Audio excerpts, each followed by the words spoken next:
hoping to witness the breaking of an ancient tradition and see a victor in the trial of champions.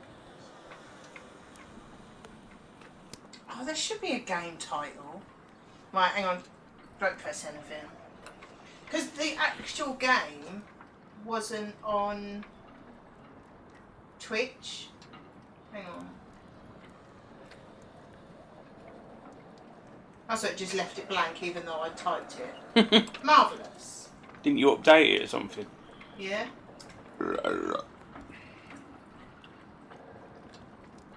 Yeah, we can either choose Deathtrap Dungeon Trilogy or Ian Livingstone's Deathtrap Dungeon. Try that. Which one? The second one. Because it's not really either of them, is it? Really?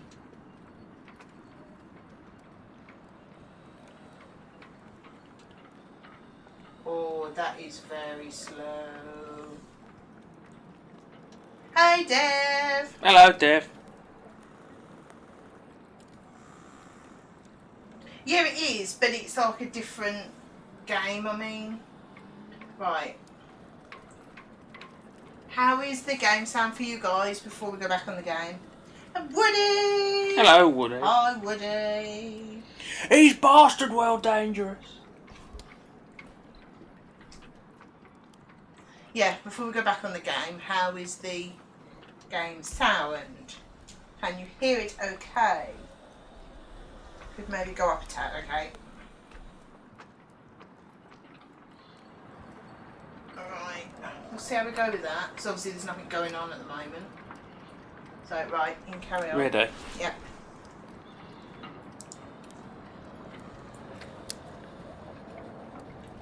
On the 1st of May each year, warriors and heroes come to Fang to face the test of their lives.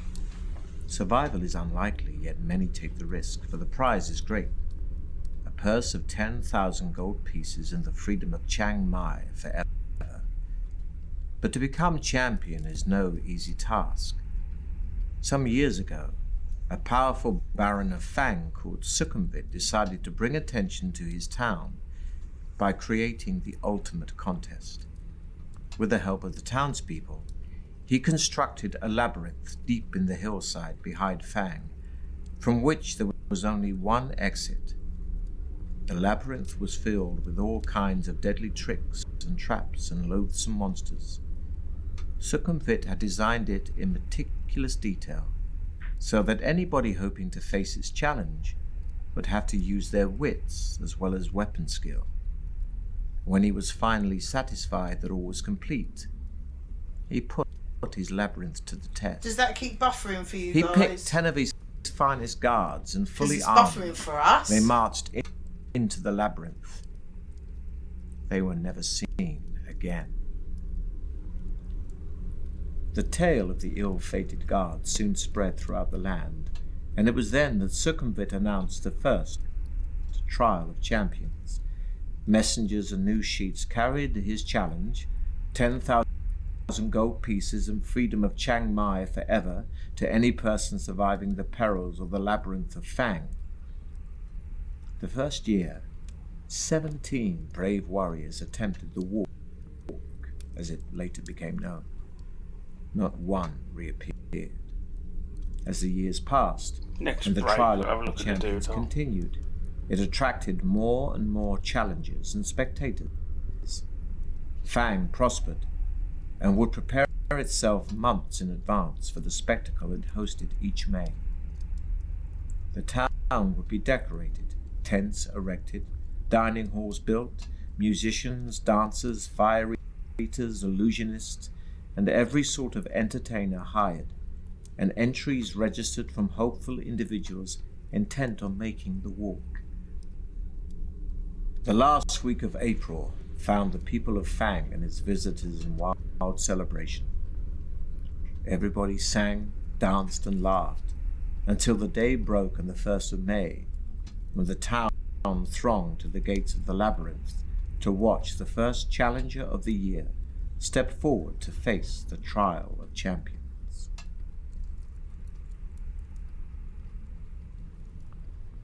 Having seen one of Sukhumvit's challenges nailed to a tree, you decide that this year you will attempt the walk.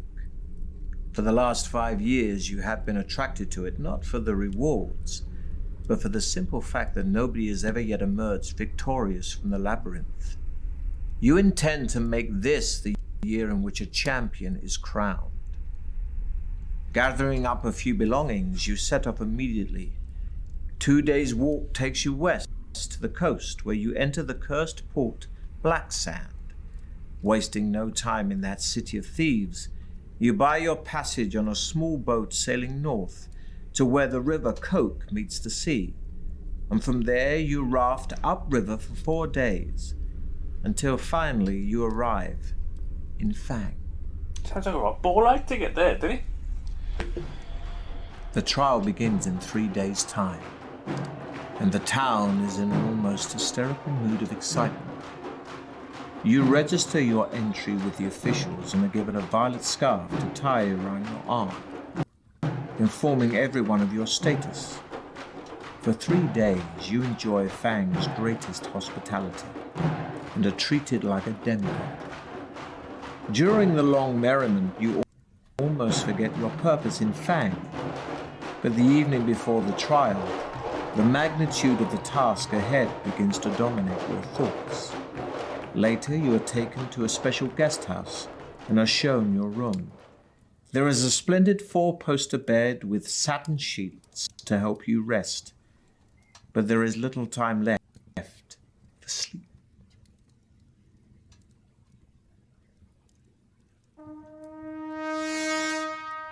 Just before dawn, a trumpet call awakens you from vivid dreams of flaming pits and giant black spiders. Minutes later, there is a knock on your door, and a man's voice rings out. Your challenge begins soon. Please be ready to leave in 10 minutes. You climb out of bed, walk over to the window and open the shutters. Already people are thronging the streets, moving quietly through the morning mist. Spectators, no doubt on their way to the labyrinth, hoping to find good vantage points from which to watch the competitors.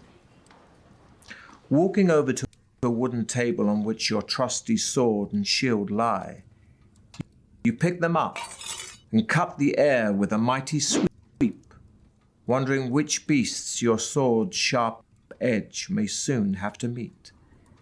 You open the door into the corridor, and a small man greets you with a low bow as you emerge from your bedroom.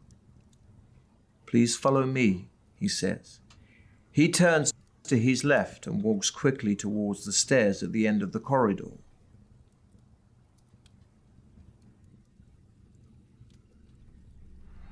Walking through a parting in the crowds, you see Baron Suckenbit himself, standing by the entrance waiting to greet the contender in the trial of champions. You count 5 others standing proudly in line, their violet scarves displayed for all to see. There are 2 bare-chested barbarians dressed in furs. They stand completely motionless, legs straight and slightly apart, arms thrust forward to rest on the hilts of their long, double-headed battle axes. A sleek elven woman with golden hair and feline green eyes is adjusting the crossbelt of daggers wrapped around her leather tunic. Of the 2 remaining men, one is covered from head to foot in iron-plate armor, with a plumed helmet and a crested shield. The other is cloaked in black robes, only his dark eyes showing between the swarms of his black-faced scars. Long knives, a wire garrote, and other silent death weapons hang from his I think belt. we need to turn down the background noise. The 5 contenders acknowledge your arrival with almost imperceptible nods of the head, and you turn to face the exultant crowd for the last time. Suddenly, a hush falls over the crowd as Baron Suckenbit steps forward, holding 6 bamboo sticks. You draw one from his outstretched hand, and you read the word, "Fit." Then the trial begins. I think it's about to start, Cross. The knight is first. Oh, baby, no. He salutes the crowd before disappearing into the tunnel, and is followed half an hour later by the elf. Can you turn the background Next goes off? the That screen is barbarian, doing my head in. I can't and concentrate then on what he's saying. the dark assassin. Next, Oh. it's your turn. But But before embarking on your adventure, Okay. we must first determine your own strengths and weaknesses. You have in your possession a sword, a shield, and a backpack for carrying provisions for the trip. You have been preparing for your quest by training yourself in swordplay and exercising vigorously. To see how effective your preparations have been, dice will be rolled to determine your skill, stamina, and luck scores. Or, if you wish to begin your adventure immediately, you can choose between 3 ready-made adventurers. Ooh. You got to roll for your skills and shit, ain't you? Well, That's yeah. rude, that is, if you do it the old-fashioned. Mick's got the book out in case we want to Excellent. cheat. Cross has got his own sword in his hand. Marvellous. Sorry, I feel like we've been really ignoring Right, you now guys. that's done that, do you want to check things? Yeah. Capamore Dado saying right. Oh, I'm rolling, there's no choice to be had there. Pardon me, bear with us. No, only a little bit of drop frames. But It's just a laptop not being able to cope with everything. yeah, I think it's probably just all a bit too... Is it okay for you? Is it watchable for you guys? Whatever he just said is set my Alexa off telling me about science. Well, there you go. Because that buffering's doing my friggin' head in, but it Yeah. could just be me being fussy. Yes, watchable. Okay. Can you pass Right. my drink, please? Can we put subtitles on or not? The settings, I'm literally just reset and quit.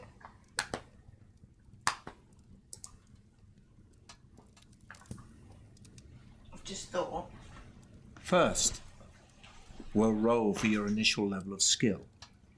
This reflects your sword skill and fighting expertise, and will be determined by rolling 1 die and adding 6.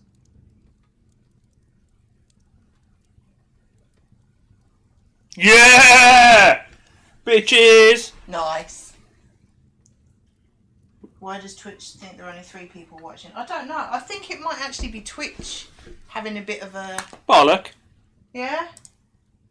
The screaming overpowered dialogue. Yeah, so there's no Next. settings at all. We'll roll for your initial stamina, Which is rude. which represents your strength.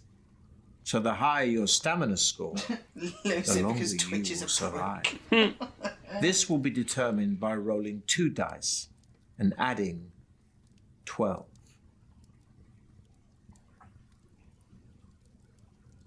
Not bad. No, I Not thought it was going bad. to be the 1. Next, we'll roll for your initial Nice luck, moon. which represents how lucky an adventurer you are. Luck and magic are facts of life in the fantasy world you're about to explore. This is determined by rolling 1 die and adding 6. Is the speech... nice. Yeah, I'm Is doing the alright. speech out of time with the video for you guys? I'm just watching on the laptop for a minute. It might not be. You may also take a magical potion with you to aid you on your quest. Oh, I think it's because you're doing it for Each the bottle telly. of potion contains Hi, 2 Jay. Hello, Jay. measures, so Mick can says be you're a lucky used get. twice during an adventure. You can choose from a potion of skill that restores your skill points to their initial amount, a potion of strength that restores your stamina points to their initial amount, or a potion of fortune that not only restores your luck points to their initial amount, but will also increase your initial luck score by 1 each time it's used. Ooh. Mmm. I don't know. I don't know. Well, me being me, I would go for fortune because then that'll keep going up. What do you mean it'll keep going up? He says you get +1 every time you use it.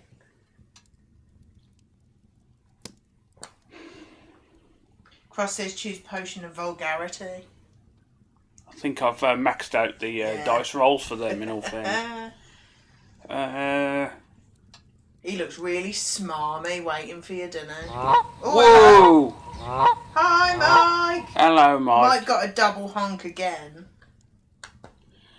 Yeah, but what if we get quite a bit in and we're low on stamina and or we lose our weapons? I have no idea. And our skill goes down and we're getting our arse kicked by things. Jay's got chili and cheese hot cross buns. What? Dirty bastard. Go on then, what do we reckon in the chat? I don't know. I've never even read one of these books before, I have never played one of these books properly. I am a thumb holder of pages. You're a bumhole. Duh.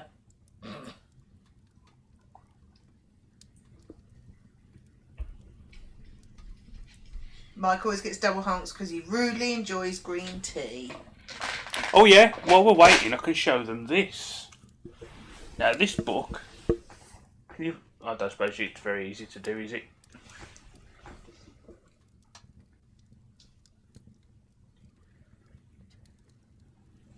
Right. Got this book for a charity shop many years ago. Which is what we're playing now, obviously. But what somebody didn't know, I might have to find these on Twitter, that I didn't know for many years later, that this has been signed by Ian Livingstone for these people somewhere. Because I buy these books wherever I am. Doesn't matter if I've got them or not. Yeah, they're quite rare now, aren't they? Yeah. He's actually signed that and I didn't know about it until many years later.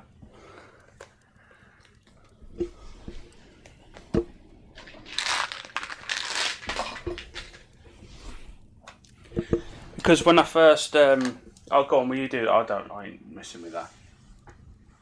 I need to move. Hang on. Not a bad idea, Cap. What? That'll be Mick after changes as well. What? I forgot to put it back to the game. Look at our faces. Hello, Ezra and Theo. I want to be Ezra. Ezra. Right, I say strength. I don't think anybody. Oh, Lou said strength. So did Moon. Strength it is. Lou said they are Lastly, now the names of your balls. Before you begin your Close enough. quest, What about the other one? you are given enough That's your provisions Willy. for 10 meals. When you eat a meal, your stamina score will increase by 4 points. But don't forget, your stamina can never exceed the initial amounts you've just set. You have a long way to go, so use your provisions wisely. Okay. Your Now penis it is is your Ian turn Living to salute Bone. the crowd. Holding your violet scarf aloft, you take one final deep breath of cool, fresh air before turning to pass between the stone-pillared gateway into Circumvit's corridors of power to face unknown perils in the walk through the mighty Baron's Deathtrap Dungeon. So now we're going to start the dance Presents then. Lou's Dungeon. He talks too much. Boring crust. Lockstock in other films. Was he in Lockstock? He was in Game On. I know him from In World's End. World's End. The Shaun of the Dead trilogy. And he was in The Deadpool clamour 2. of the excited spectators gradually fades behind you as you venture deep into the gloom of the cavern. Large crystals hang from the tunnel roof at 20-metre intervals, radiating just enough soft light for you to see your way. As your eyes gradually become accustomed to the near darkness, you begin to see movement all around. Spiders and beetles crawling up and down the chiseled walls disappear quickly into cracks and crevices as they sense your approach. Rats and mice scurry along the floor ahead of you. Droplets of water drip into small pools with an eerie plopping sound which echoes down the tunnel. The air is cold, moist, and dank. After walking slowly along the tunnel for about 5 minutes, you arrive at a stone table standing against the wall to your left. On it, there are 6 boxes, one of which has your name painted on its lid.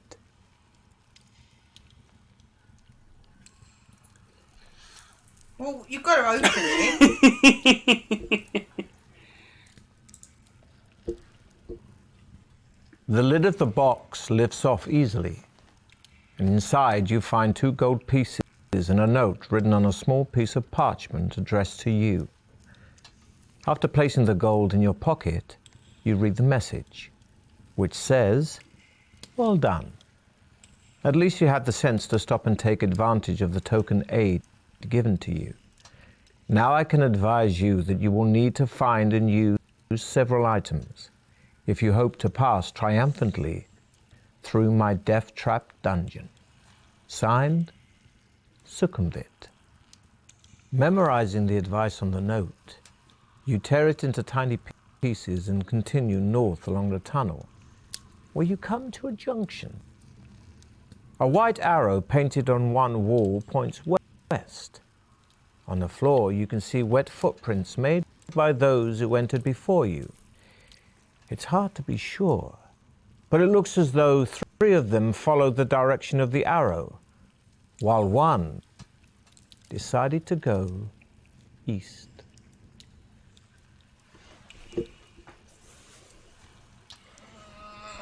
I don't know. What does this mean?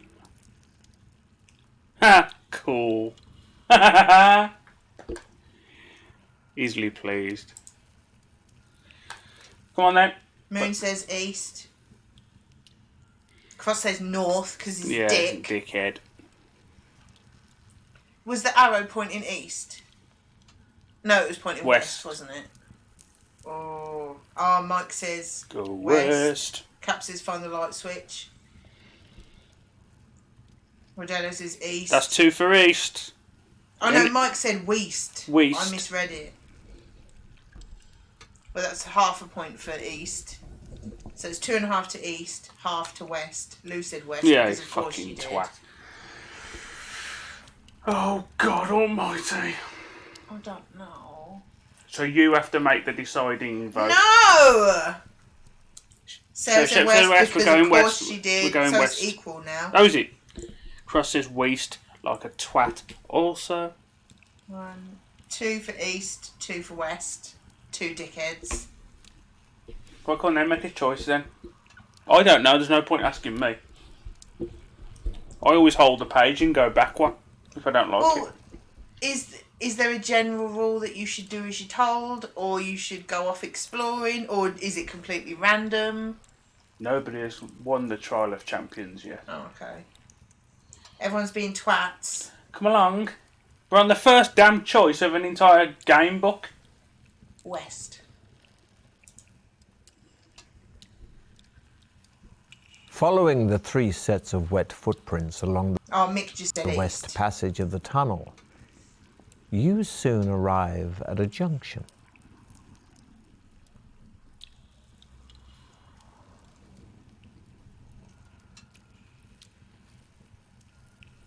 I don't know. You choose this one.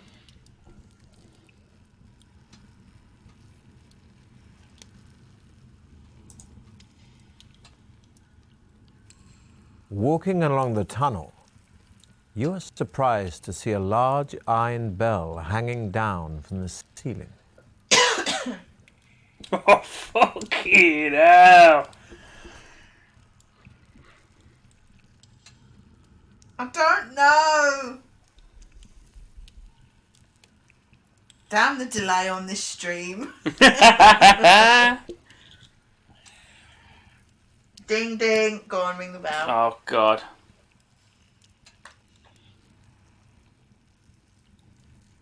I've got a bad feeling about Ring this. Bandy's bell. A dull bong sounds from the bell like a death toll. Everything around you begins to vibrate. You grit your teeth as your head starts to shudder. Your whole body is trembling. You fall to the floor, losing 2 skill points and 2 stamina points. You quiver and shake, writhing convulsively on the floor as the vibrations intensify. You search desperately for a way of stopping the bell.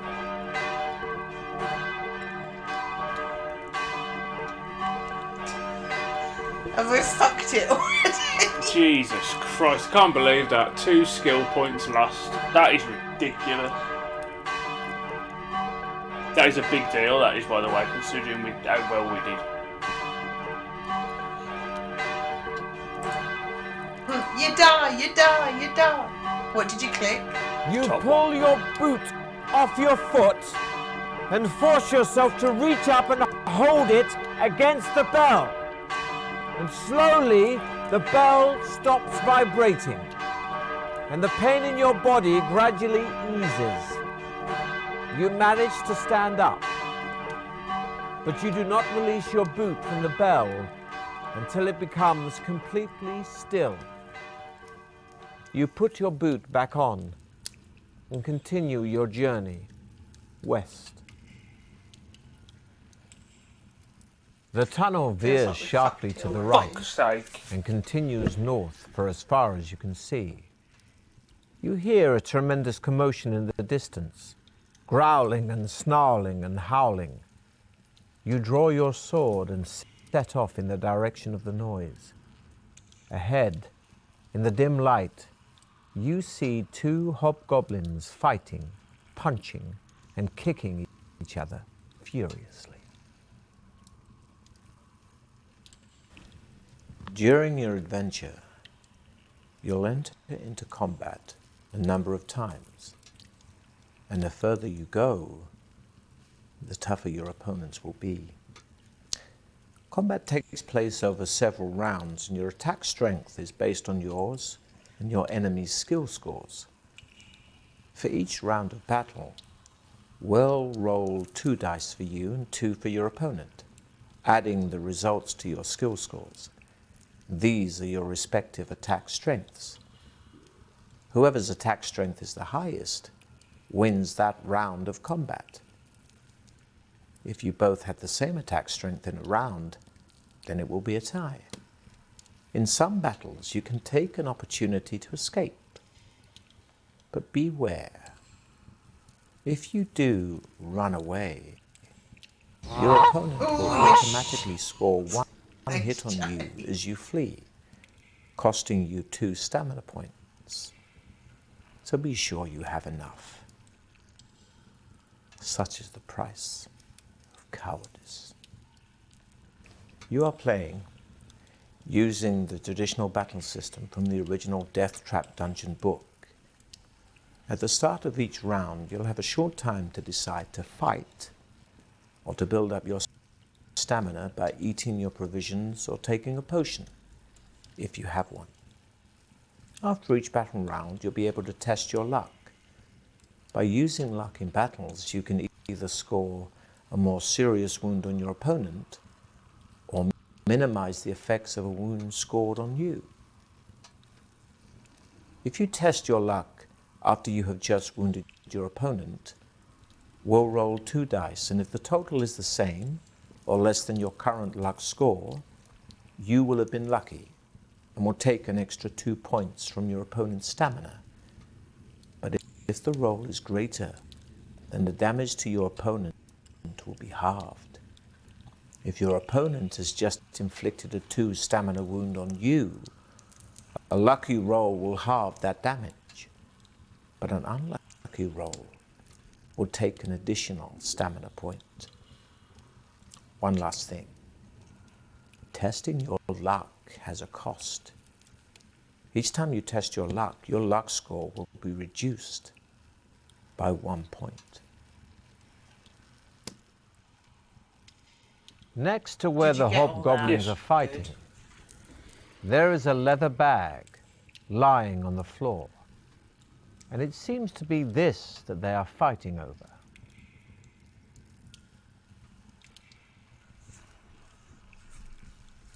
I don't think there's any point trying to talk to them. What do you think? Well, I'm not very confident in actually winning now because we've already lost 2 skill points. But yeah, How are you supposed to remember all that? Exactly, Moon. easy. Mick is very, very strongly saying Yeah, to attack. I was going to, yes. Caught in their scuffle, they are completely unprepared for your attack. And you are able to kill the first one before he can draw his sword. Shit. You turn to face the remaining hobgoblin, who snarls at you with hatred. Rude.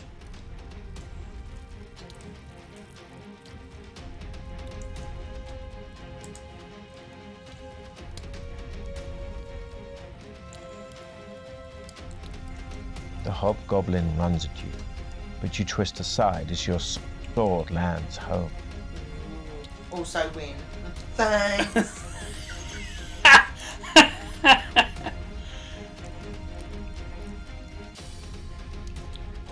With one eye still on the bag, the hobgoblin doesn't see you attack and screeches as you land a blow.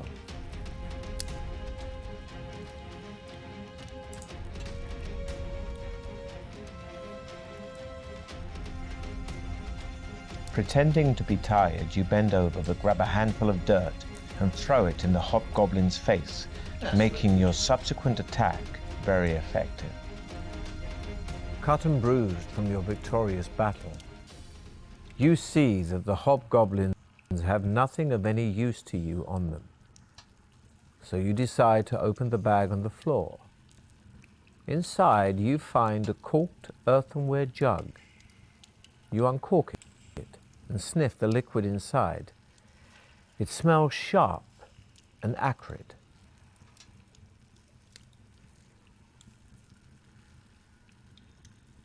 I don't know. We're doing well with choices so far, I know that. I'm not making any more decisions. Mick said no. No! Cap said le dip. Le dip. Dip for fuck's sake. That was Mick again. Dip your dick in it. Acrid smoke rises from the jug as you lower the cloth into it. The liquid is unmistakably acid. You recork the jug and place it in your backpack, hoping it may be of use to you later. You sheathe your sword and press on, northwards. The tunnel soon takes another sharp right turn. Yeah. Following it east, you arrive at a strange obstruction. A row of 12 wooden poles across the tunnel. They are fixed to the walls at each end, about half a meter off the floor, and spaced about a meter apart.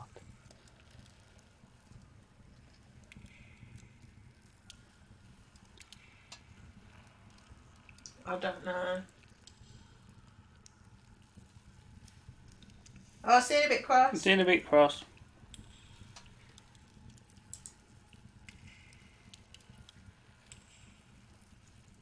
Save point. We can go back all the way to the start Why would we do that? to not ring that fucking bell. Oh, we'll do that then. No. Oh, we're not that far. That's cheating really bad, isn't it? Mick said between. I reckon if you walk across them, they'll break. You step slowly over and between the poles, taking care not to touch any of them. This will be a test of your skill, like the luck test. We'll roll 2 dice, and if the number rolled is equal to or less than your current skill score, you have been skillful. But if the roll is higher than your skill score, then you aren't Which skillful one's our enough. skill score? 10. 10 now. 5. You step slowly over and between the poles, taking care not to touch any of them.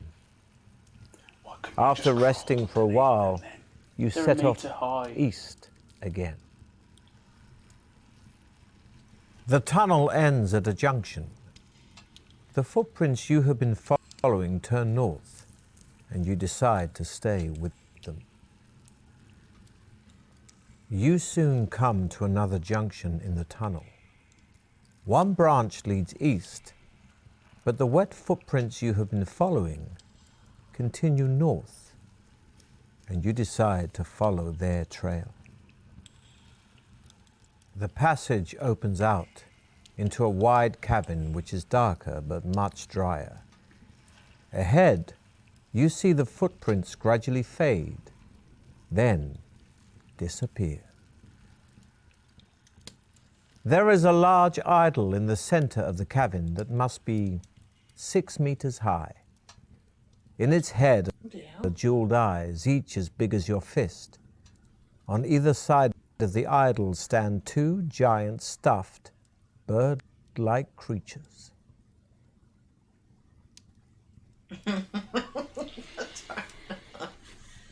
Oh, God. There's too much pressure. You tea leaf. The idol is very smooth and will be difficult to climb. Some rope would have been ideal for this task, but alas, you don't have any. So slowly and carefully, you begin to climb the idol. You're about to grab hold of its large ear when suddenly your foot slips. We'll need to check how lucky you are. We'll roll 2 dice, and if the number rolled is equal to or less than your current luck score, you have been lucky. But if the number rolled is higher than your current luck score, you have been unlucky. Is it 11? You just managed to grab the idol's earlobe and regain your I footing. foresee danger. Yes, mate. You scramble over its face and sit down on the don't bridge of its die. nose. You draw your sword and consider which jeweled eye to prize out first. I don't know. Right.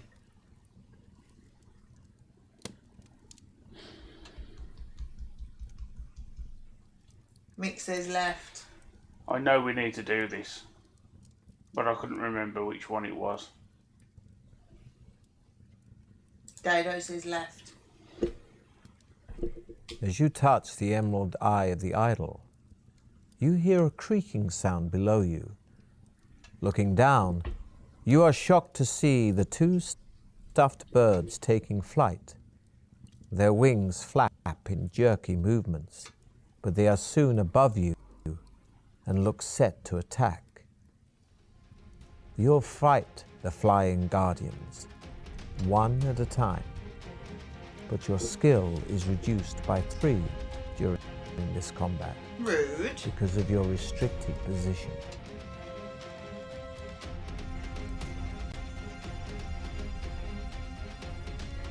This game is rude. Which dice is mine anyway? White. The guardian snaps at you with its vicious beak, Beak! but you're able to smash the hilt of your sword into its outstretched, neck.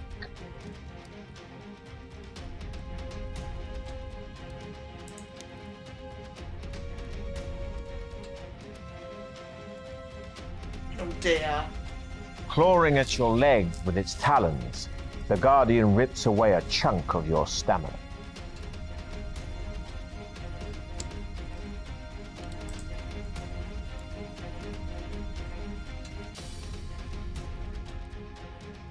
Ooh, Coming good. at you with its razor-sharp talons, We you're lost able to swipe 3 your skill sword, points just partially for this fight removing because one of the we're Guardian's hanging on to a toes. statue and not in a good position.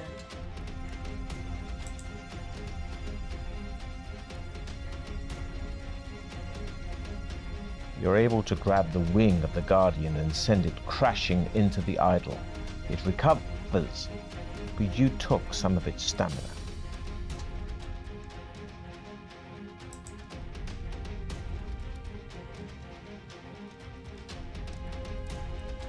You lunge for the creature as it flies above you, but your sword clangs into the statue. Neither of you are harmed.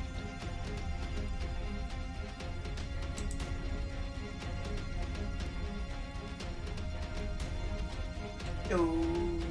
The Guardian snaps at you with its vicious beak, but you're able to smash the hilt of your sword into its It's got a outstretched vicious beak. neck.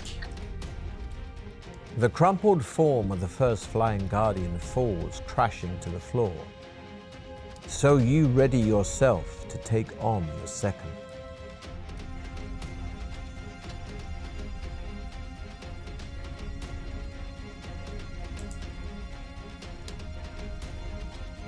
Oh, they got one more. Rude. The Guardian snaps at you with its vicious beak. You parry, but the tip of the creature's beak sinks deep into your arm.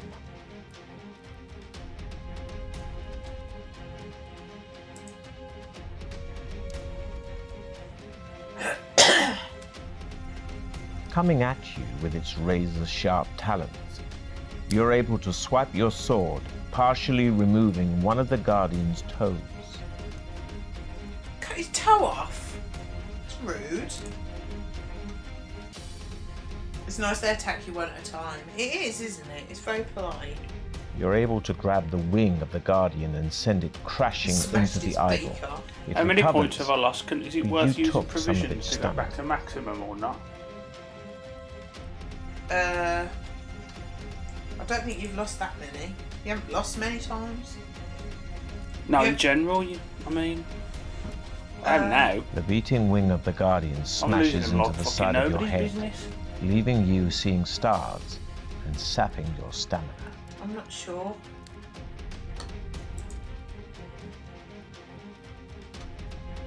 You quickly eat some provisions, increasing your stamina by 4 points.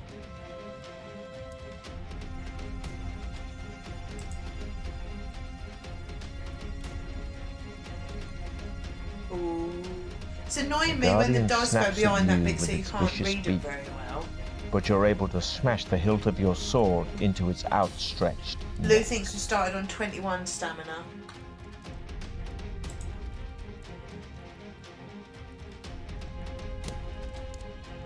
Clawing at your leg with its talons, the Guardian rips away a chunk of your stamina. Quite rude.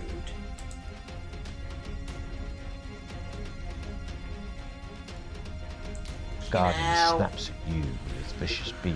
Fucking parry, skill points, but man. the tip of the creature's beak sinks deep into That's your what I arm. mean. You need skill points. Should have had that fucking skill potion.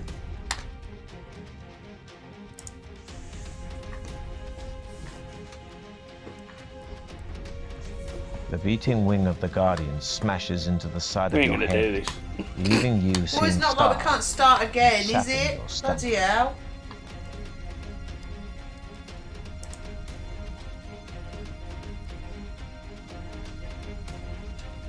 Clawing at your leg with its talons, the Guardian rips away a chunk of your stamina.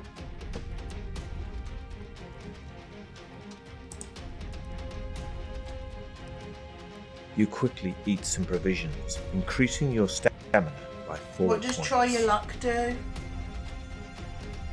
can't remember. I didn't understand what it meant anyway when he told us.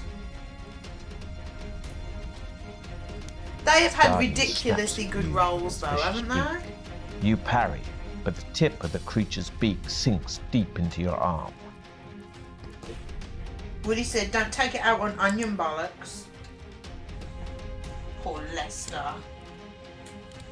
The beating wing of the Guardian smashes into the side of your head, leaving you seeing stars and sapping your stamina. It's ridiculous, the rolls that they've had. It doesn't seem very random. Bandy's taking the dice Clawing and at your leg with its talons, the Guardian rips away a chunk of your stamina.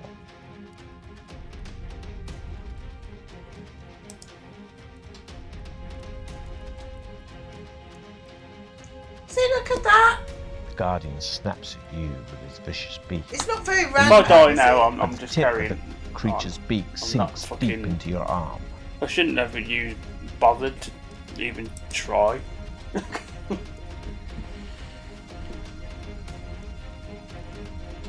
The beating wing of the Guardian smashes into the side of your head, I hope it kills leaving me so I you can seeing start again. stars and But it sapping your hasn't, stamina.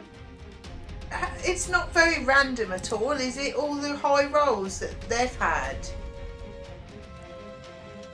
Oh, at last. Coming at you with its razor-sharp talons, you're able to swipe your sword, partially removing one of the Guardian's toes. Your final swipe dispatches the second flying Guardian. Well, seeing as we're not that far into it, You look down why and don't you see start the again? crumpled bodies And of get- Because I'll flying never roll 12 next Guardians time. lying motionless on Totally the floor. fucked it from the start. So You start to prize out the idol's emerald eye with the tip of your sword. At last it comes free, and you are surprised by its weight. Hoping that it may be of use later, you put it in your backpack.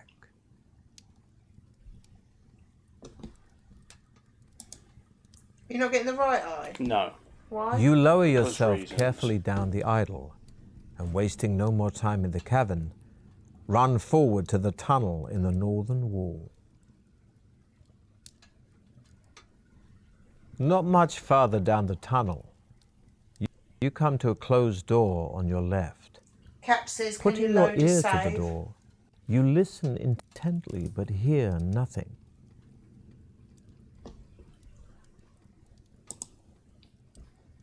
All you can do.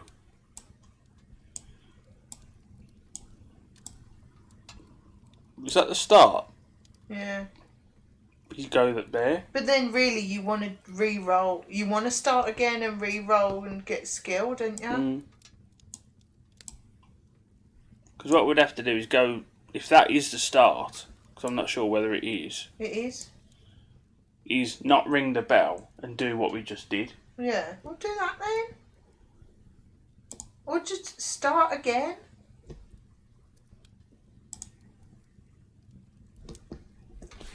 Because we've The lost far clamour too of much, the we're never excited going to do it. Why don't you spectators just completely gradually start fades again and get the behind you potions that you as actually you want? venture No, deep because I've into rolled the gloom of 12. the cavern. My rolls are good rolls. Large crystals hang Bottom from the right, tunnel you can roof skip at the- 20-meter intervals, radiating just enough soft light.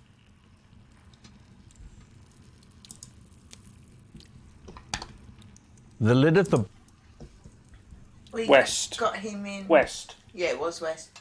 We bought him in Colchester. Following the three sets Which is of wet cool. footprints along the west passage of the tunnel, West, weren't it? Yeah, I think so. walking along the tunnel, Fuck off. Redoing things the is very tunnel in tune with veers actually sharply playing the to the book. right. Yeah, thumb. and Keep your thumbs in. continues north for as far as you can see. You hear a tremendous Thumb. commotion in the distance, growling and snarling and howling. You draw your sword and set off in the direction of the noise. Ahead, in the dim He's light, garlic. you see two hobgoblins fighting, punching, and kicking each Should other. get a little spray furious. bottle of pickled onion water and spray him with it. During your adventure, No! you'll enter Skip it. into combat a number of times. Next to where the hobgoblins are fighting, there is Yeah, charity shop in Colchester would do. caught in their scuffle. They are completely unprepared for your attack, I don't know what he's got on. and you are able to kill the first one before he can draw his sword. You turn to face the remaining hobgoblin, who snarls at you with hatred.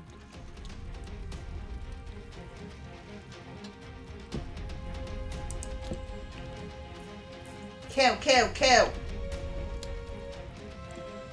Pretending to be tired, you bend over but grab a handful of dirt and throw it in the hobgoblin's face, making your subsequent attack So can very you get effective. more skill points in the game? Yes. Oh.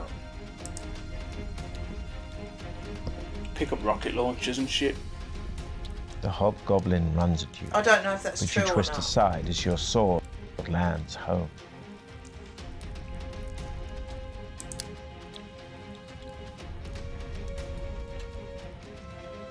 Rude. With one eye still on the bag, Oh, the still done. hobgoblin doesn't see you attack and screeches as you land a blow. Hello, Perfecto Plexo. Cut and How you Hello. from doing? your victorious battle, you see that the hobgoblins have nothing of any use to you on them. So you decide to open the bag on the floor. Inside, you find it's a like corked acid, wasn't it? earthenware jug. Skip You it. uncork it and Dip your dick in it. acrid smoke rises from the jug as you lower the cloth into it. The liquid is unmistakably acid. You recork the jug and place it in your backpack, Rude. hoping it may be of use to you later. You sheathe your Hello, sword fart hole. and press on, northwards. The tunnel soon takes another sharp right turn. Following it east, you arrive at a strange obstruction. A row of 12 wooden poles across the tunnel. They are fixed to the walls at each Skip it. end, about Get back to where we were, that's all. Step over, Between, innit? yeah. And then you had to do a dice roll, but being lucky. You didn't step you? slowly over and between the poles, taking care not to touch any of them.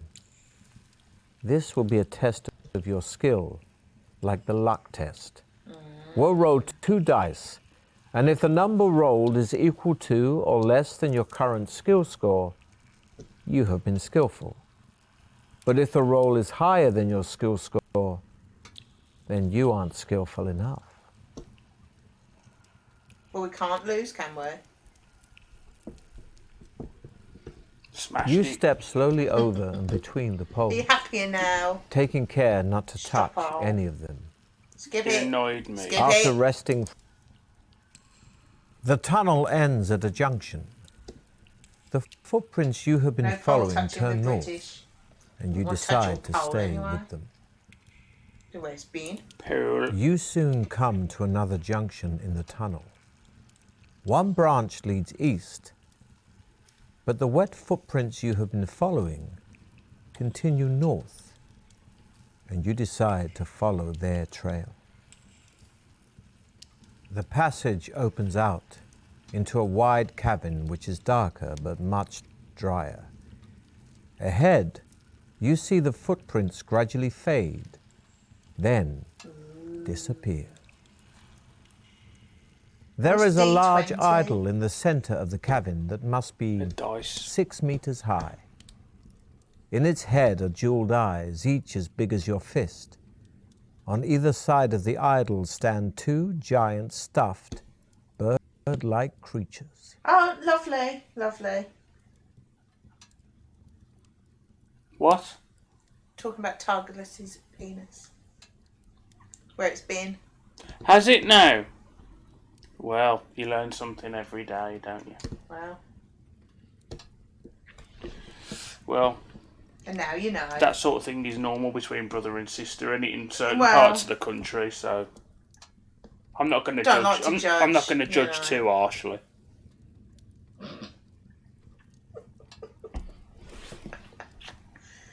Oh dear. The idol is very smooth and will be difficult to climb. Some rope would have been ideal for this task, but alas, Can't we decapitate the you birds don't before have any. climbing? So slowly and carefully, you begin to climb the idol. You're about to grab story. hold of its large He's ear not when impressed, suddenly is he? your foot slips. We'll need to check how lucky you are.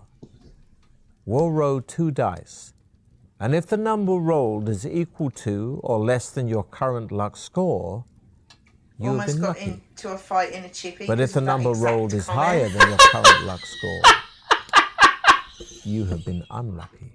Do you know I believe him as well? You just managed to grab the idol's ear Oh and man, regain your footing. that's funny as shit. You scramble over Oh, its face Jesus. and sit down on the bridge of dear. its nose. You draw your Bless him. sword and consider which jeweled eye to prize out first.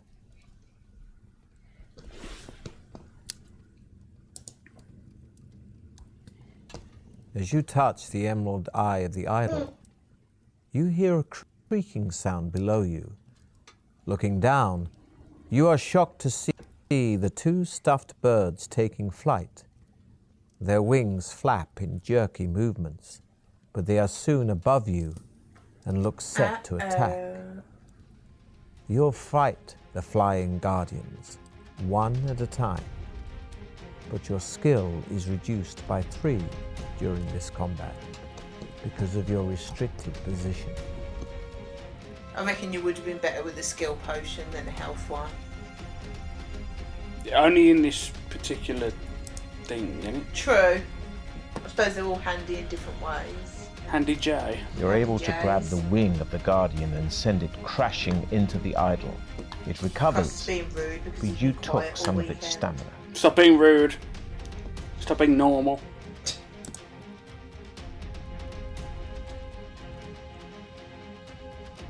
Been gagged with Clawing bites at of your ale. leg with its talons, Can't- the guardian bastard. rips away a Oh, chunk of your shit. stamina.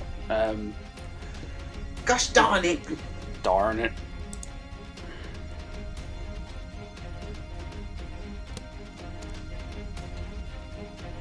The guardian snaps at you It's with going its much better vicious this beak, time, isn't it? but you're able to smash the hilt of your sword into its outstretched neck.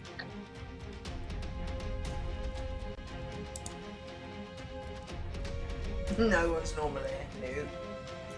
Rude. The guardian snaps at you with its vicious beak. You parry, but the tip of the creature's beak sinks deep into your arm.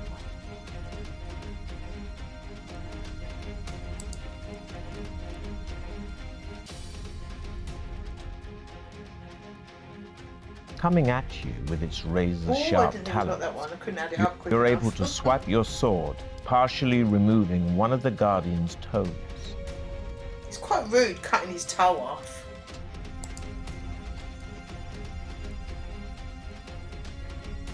Oh, fucking hell. You That's manage to equal. grab one of its legs, flipping it over, making it fall fast, but it recovers just before hitting the ground. Neither of you are harmed.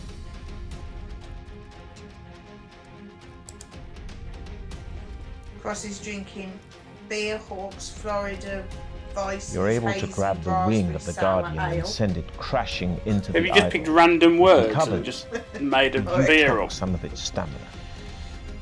The crumpled form of the first flying guardian falls crashing to the Fuck yeah. floor. So you ready yourself That is a to take mouthful, on isn't it? the second.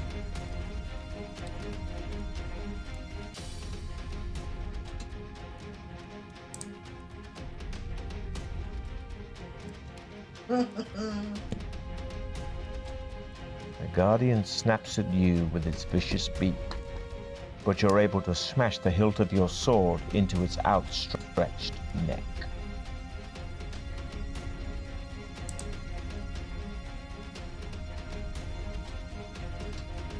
Can't see him. Coming at you with its razor-sharp irritating. talons, you're able to swipe your sword, partially removing one of the guardian's toes.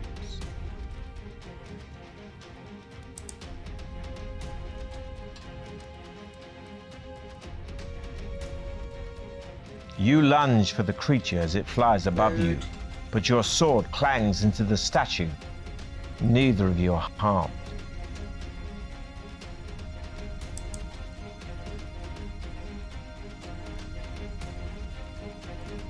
Nice. You're able to grab the wing of the Guardian and send it crashing into the idol. It recovers, but you took some of its stamina. Oh, Sarah's been baking. What did you bake? The Guardian snaps at you with its vicious beak, but you're able to smash the hilt of your sword Millionaire into short. its Oh, outstretched nice. neck. Your final swipe dispatches the second flying Guardian. You look down and see the crumpled bodies of the flying Guardians lying motionless on the floor. You start to prize out the idol's emerald eye with the tip of your sword. At last it comes free, and you are surprised by its weight. Hoping that it may be of use later, you put it in your backpack.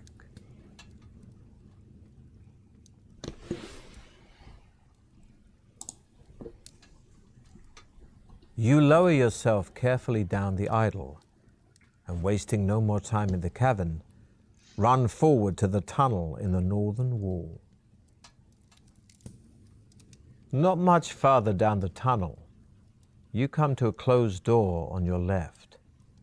Putting your ear to the door, you listen intently but hear nothing.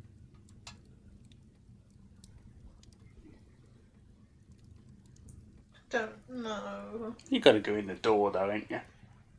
I mean, you just imagine yourself creeping around a dungeon in Fallout, and there's a door right there. You go, nah.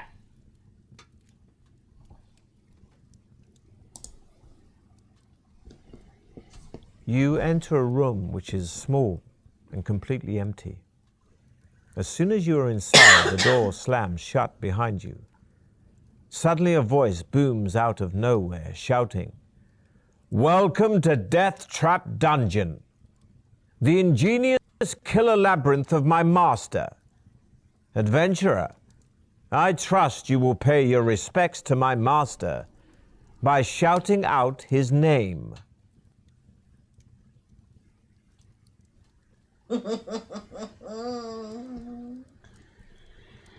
Which one then?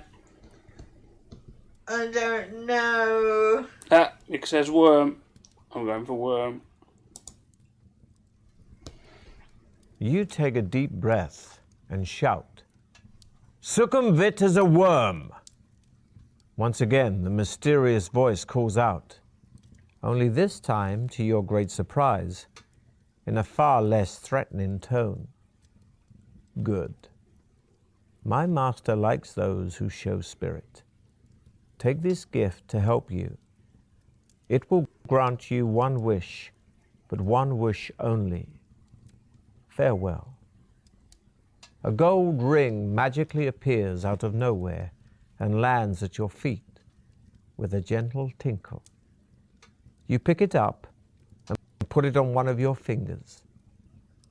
The door opens and you step back into the tunnel to continue north. Did you know that was going to happen? The tunnel twists and turns, but keeps steadily north.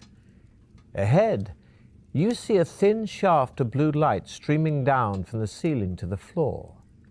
It sparkles and shimmers, and you can see images of laughing faces in the light. Well, I know what my decision is. Back there. Oh, let's go dead. Oh, I nearly lost Lester. You come to an arched doorway set in the right-hand What did wall you of the do? tunnel. Walk round it. The heavy stone door is closed, but there is an iron latch and a round handle.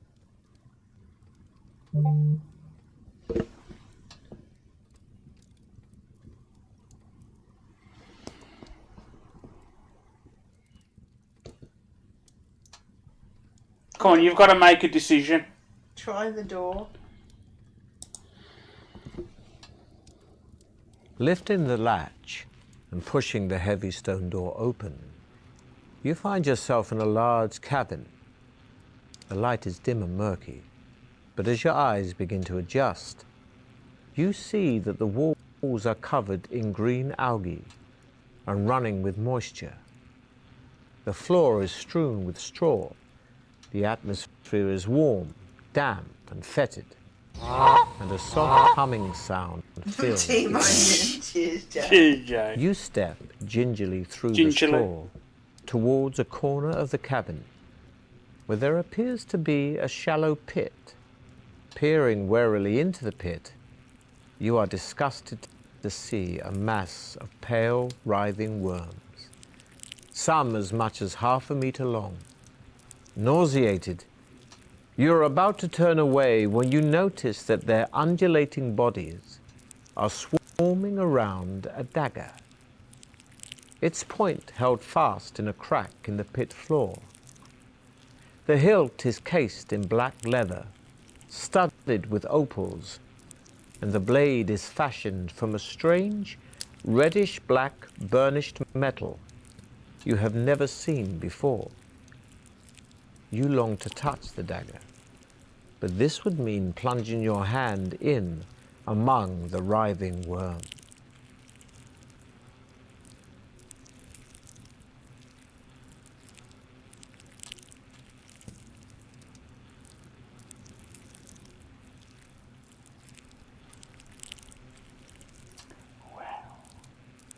Well, you gotta get it. Touch it. You dirty bastard. Taking a deep breath, you lean over the pit and plunge your forearm into the mass of wriggling worms. They are cold and clammy and feel extremely nasty, but at least they are harmless, and you are able to seize the dagger by the hilt. You give it a hard tug and it comes away from the crack in which the tip was embedded. Admiring its beauty It's too many. and wondering whether it might once have belonged to some luckless contestant, you put the opal-studded dagger firmly in your belt and leave the cabin. As you make your way back to the doorway, the buzzing sound increases in intensity, and you look around desperately to discover where it's coming from. Glancing up in the nick of time, you see a huge and grotesque black shape of a giant fly emerging from a recess high up in the cavern wall. As it gets closer, you realize that it's at least 1.5 meters long. Its opaque wings vibrate, making the sickening buzzing noise you can hear, and its 6 black, hairy legs are poised to grasp your body.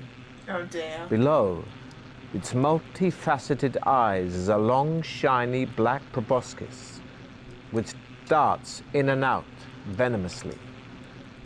You have stolen the giant fly's treasure from her brood of maggots, and you must face the consequences. It's time to test your luck Oh again. dear. Remember, Brundlefly. a roll equal to or less than your luck score means you've been lucky, but a roll higher than your luck could end badly. So it's only if you get a 12 that it's bad. No, my luck is The 11. giant fly swoops down again Yeah. to try to capture you. Oh, sorry. But this sorry, time yeah. you sorry. manage to evade its outstretched legs. Stepping back, you draw your sword to prepare to fight the hideous insect as it turns to attack you again.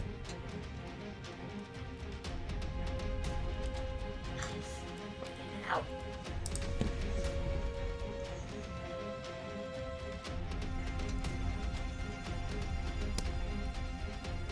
You spin your sword around your head, Good clipping job the we didn't get fly that double 6 a and minute removing ago. part of one of its legs.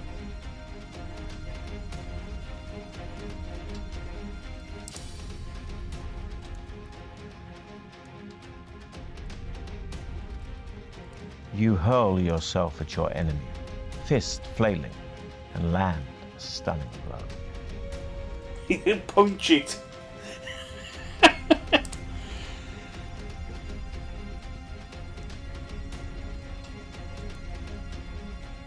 The creature flies at you so close you can't use your weapons. Grabbing it by its legs, you swing around, slamming it into a wall. He's done more damage without his sword in this fight. Oosh. You grab two of the giant fly's legs, but before you can do any damage, it wriggles free.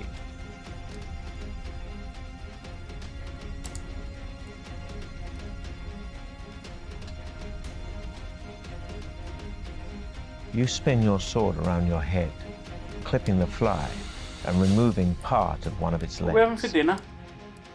Beef stuff. Pleased with your victory, you wipe the vile yellow Okay. slime from the blade of your sword and walk quickly to the door, back to the tunnel, and head north. So I'm guessing a lot of the time, if you look around and The get tunnel something ends good, you'll have to shortly at a fight junction. something. Looking left and right, you see a narrow passage disappearing into the dim distance. Oh. Should we check the map? Yeah. There we go, look.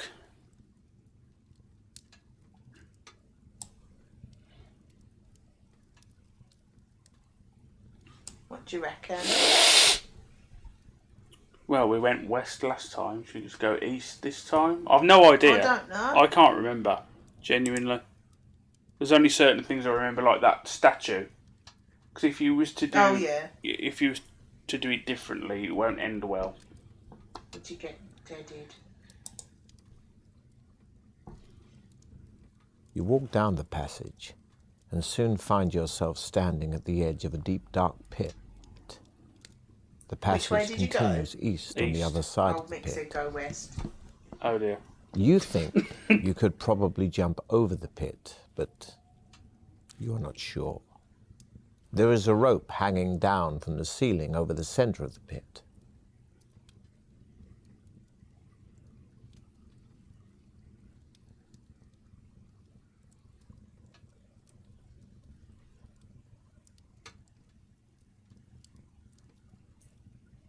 I don't know. Oh, God. I don't know. Well, if we throw the shield, we're losing skill points if Yeah, it I doesn't come reckon. back. Right. If we leave things behind, I've got a feeling somebody might nick them or something. Oh, what does the top one mean? Leave your sword there and then swing across. You know, because there's a rope hanging in the middle of the pit, so you use your sword as a hook to get it, I imagine, and then swing across. So you don't have to leave your But sword there. if it is a test of skill, Mick says jump. the middle one, if it's a test of skill, then surely it's within our... I So, don't really know. Taking a step forward, you leap towards the edge of the pit. How lucky are you feeling? oh look, oh, okay. Rolling equal to or less than your luck score means you've been lucky. But a higher See, roll... this is why it's important to have the high numbers, ain't it? Because if you'd rolled like a 5 or something on luck, you'd be buggered, Your armor wouldn't you? and sword weigh you down, but you just manage to land safely on the far edge of the pit. You waste no time and head east. The tunnel makes a sudden left turn and continues north as far as you can see. You soon arrive at a closed wooden door in the left-hand wall.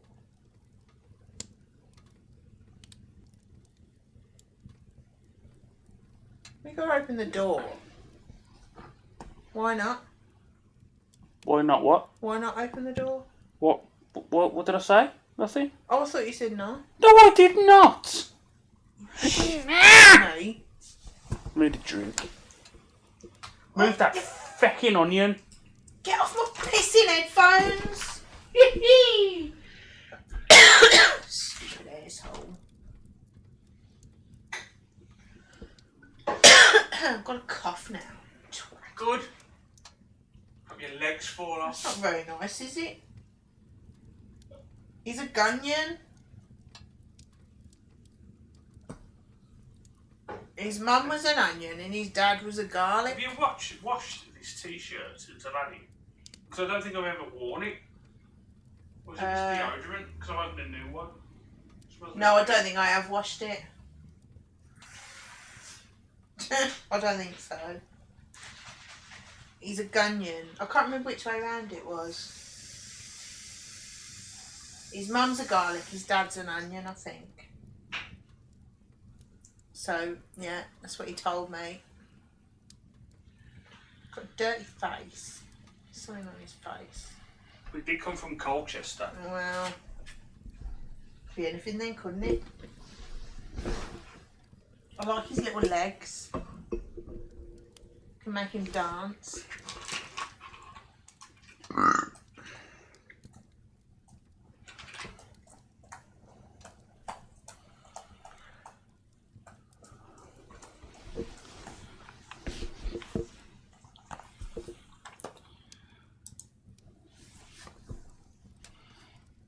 The door opens into a large candlelit room filled with incredibly lifelike statues of knights and warriors.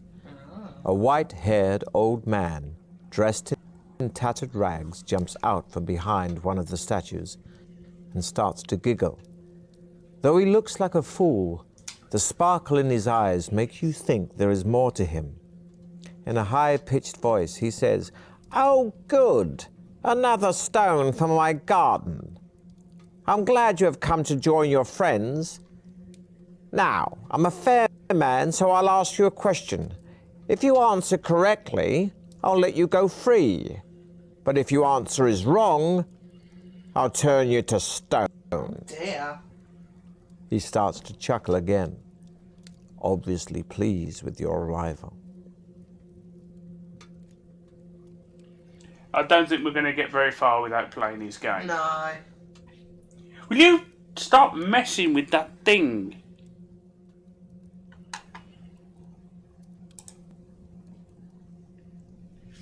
The old man points at one of the statues, and you recognize it immediately.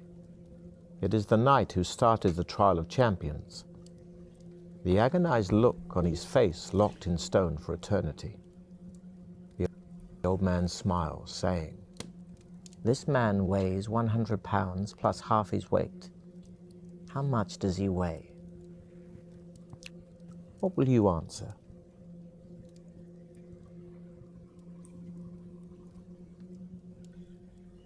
This man weighs 100 pounds plus half his weight.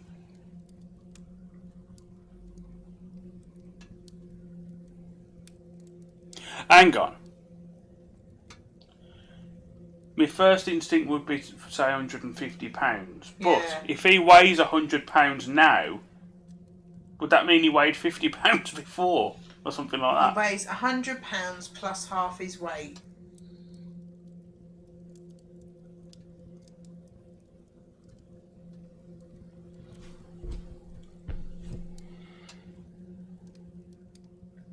Yeah, but if he weighs 100 pounds plus half his weight, he still weighs 100 pounds, surely.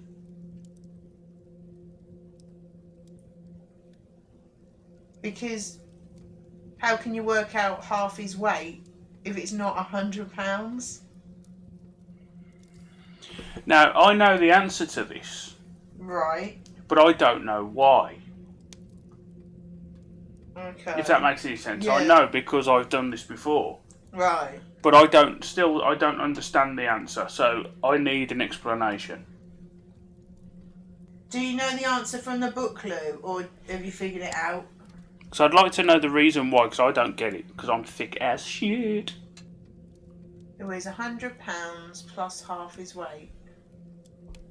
So you automatically want to say 150, but that seems exactly, like a trick. Is that the wrong answer? Yes. Oh, Lou worked it out. Well, how? I'm intrigued. Because how can you weigh 100 pounds plus half of your weight? Because you either weigh 100 or 150, wouldn't you? Weigh £100 plus half his weight. It's got to be 100, surely. Because you can't... Right, say if you weigh £100, you can't weigh £100 plus half of it, because then you'd be 150.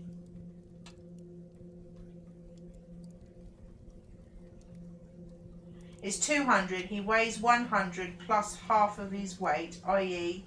100 plus half of 200. Don't get it.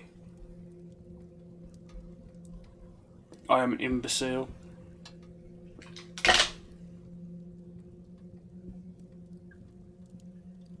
It's 200. He weighs 100 plus half of his weight, i.e. 100 plus half of 200. It's simple math, Cross. That isn't the problem.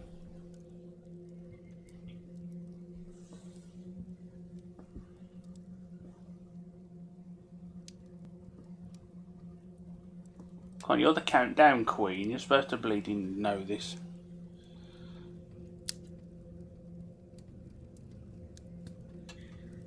Well, I suppose it makes sense. I wouldn't have figured it out, but is it 200?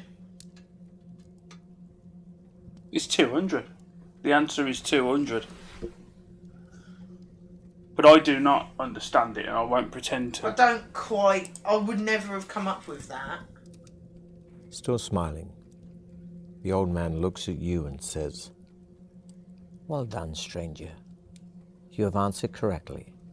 I wish you good fortune during the rest of the trial of champions. And to this end, I shall increase your powers. He then mutters a few more unintelligible words, and you feel a powerful surge soar through your body, increasing your skill, stamina, and luck by 1. You bid the old man farewell and leave his room to continue north along the passage. Only a few meters further down the passage, you see another closed door in the left-hand wall. The letter X is scratched into its center panel. Putting your ear to the door, you listen intently, but can hear nothing.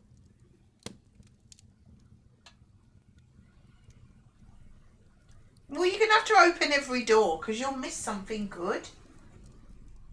But the X on the door... don't like X's. But I didn't hear that. I didn't notice that.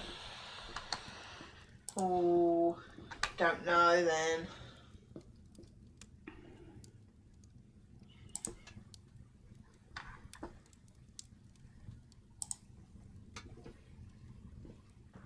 The door opens into a large room. Looking around, you see an alcove in the west wall. In the middle of the room, sitting in the chair, is the skeleton of an armed warrior, possibly a contestant from years gone by. The skeletal fingers of its right hand grip a crumpled parchment. Door 10 could be. It feels like it might be a trap. Absolutely. Touching the parchment With your penis. has precisely the effect you had feared. The skeleton lurches forward and, rising from its chair in a series of jerky movements, raises its sword to strike you. Lunging sideways, you draw your sword to defend yourself. One-eyed Willie.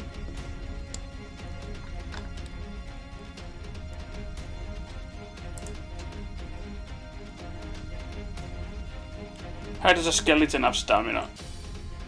You run around the jerking skeleton, smashing your sword into its Jerking arm. skeleton. No, there's a nightmare right there, isn't it?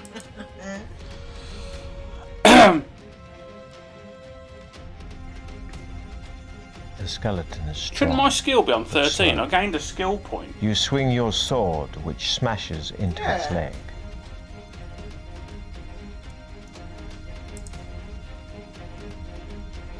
Should be then, shouldn't it?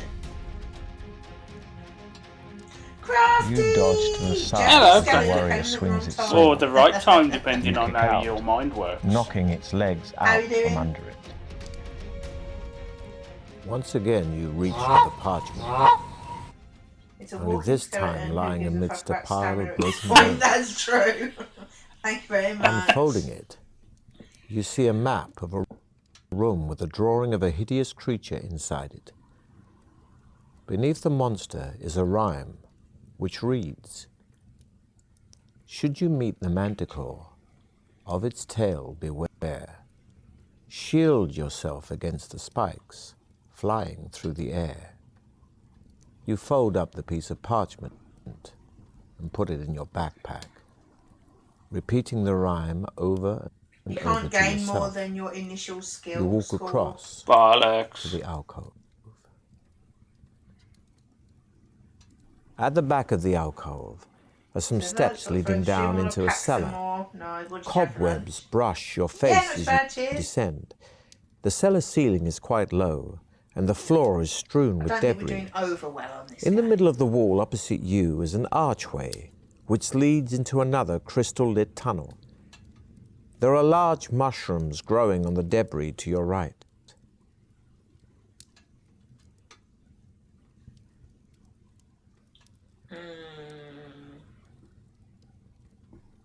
I wouldn't eat mushrooms. Well, our stamina is pretty high still. I don't think it's worth the risk. No. I used to cheat and add it on anyway. Well, you should do it, because if that old wizard or whatever he was says you know your body fills with strength and that, then surely you are Well, yeah. You think you gain a Stronger. point? whatever. No shrooms. The tunnel continues west for several hundred meters, finally ending at some steps leading up to a closed trap door. You climb the steps slowly, hearing muffled voices above you. In the dim light, you can see that the trap door is not locked.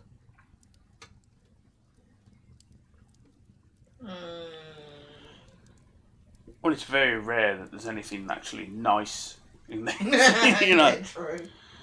Is there different ways that you can win this game, or is there one set way? Like, could we have completely fucked it and we're never going to finish it anyway? Possibly, yes. But, so it's not like with the dark room where there's one set way to do it. I Is there don't think different ways? I don't think there's a 100% set way of doing it, but you need to have got things along the way to do it. Oh, If right. that makes sense. Yeah. So you do need to have gone the right way to get the right things. Bloody hell, Cross, another one. I don't know.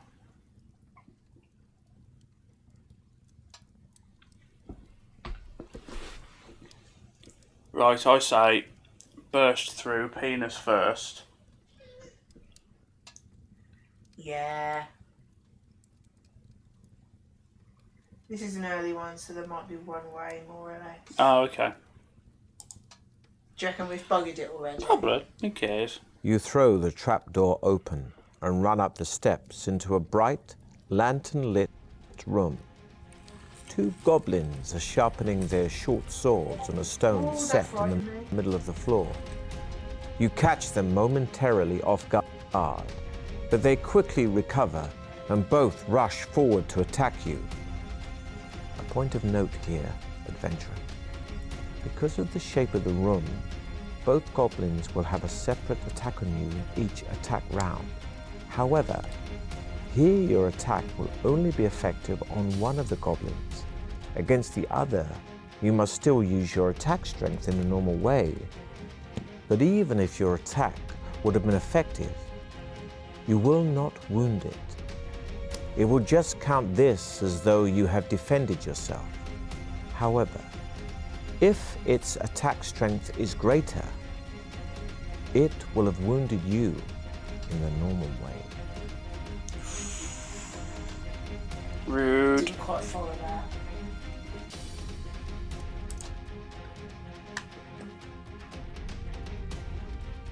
Oh, blimey, I forgot Rose Your was in enemy London. is strong but slow and screams in pain as your sword sinks into his leg.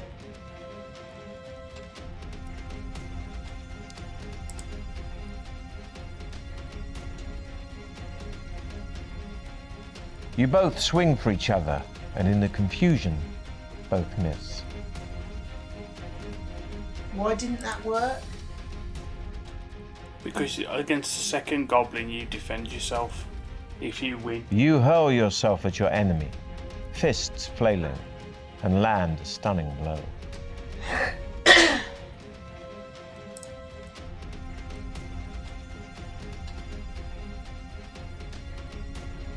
You thrust your sword, and you Right up clearly his arse. damage the creature. So why did you hit it that time then? Because you're only fighting one of them now. Oh. Your enemy is strong but slow and screams in pain as your sword sinks into his leg.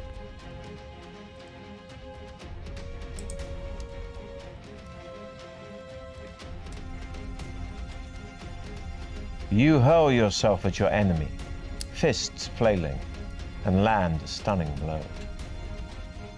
Triumphant in one of your toughest battles to date, you see that the only furniture in the goblin's room is a table, 2 chairs, and a cupboard on the wall. There are 2 closed doors, one in the west wall and the other in the north wall.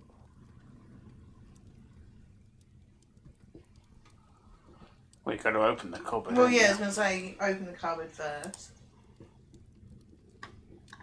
Steal his dinner. The cupboard contains a wooden mallet and 10 iron spikes, which you put in your backpack while wondering which door to open.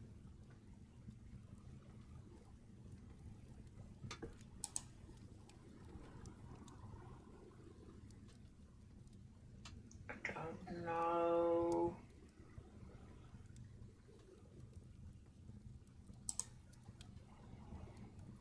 Come on, you lot, vote. North or west? We'll have a Leicester dance. I'll dance with Leicester. Set him on fire. That's 1 for North. Nest. What a twat.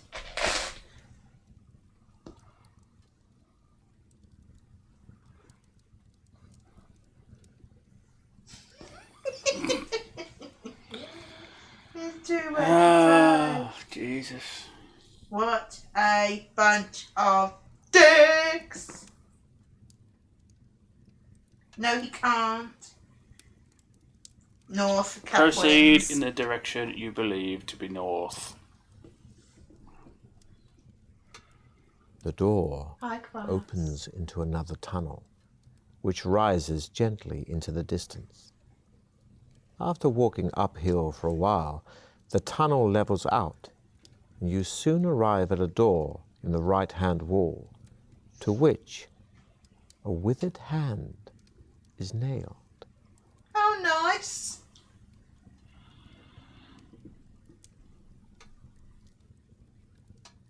He's a gunyan. Oh, dear. That's what you're saying then, Bert. What did they say about the door? There's an hand nailed to it. Well, I want to go in there.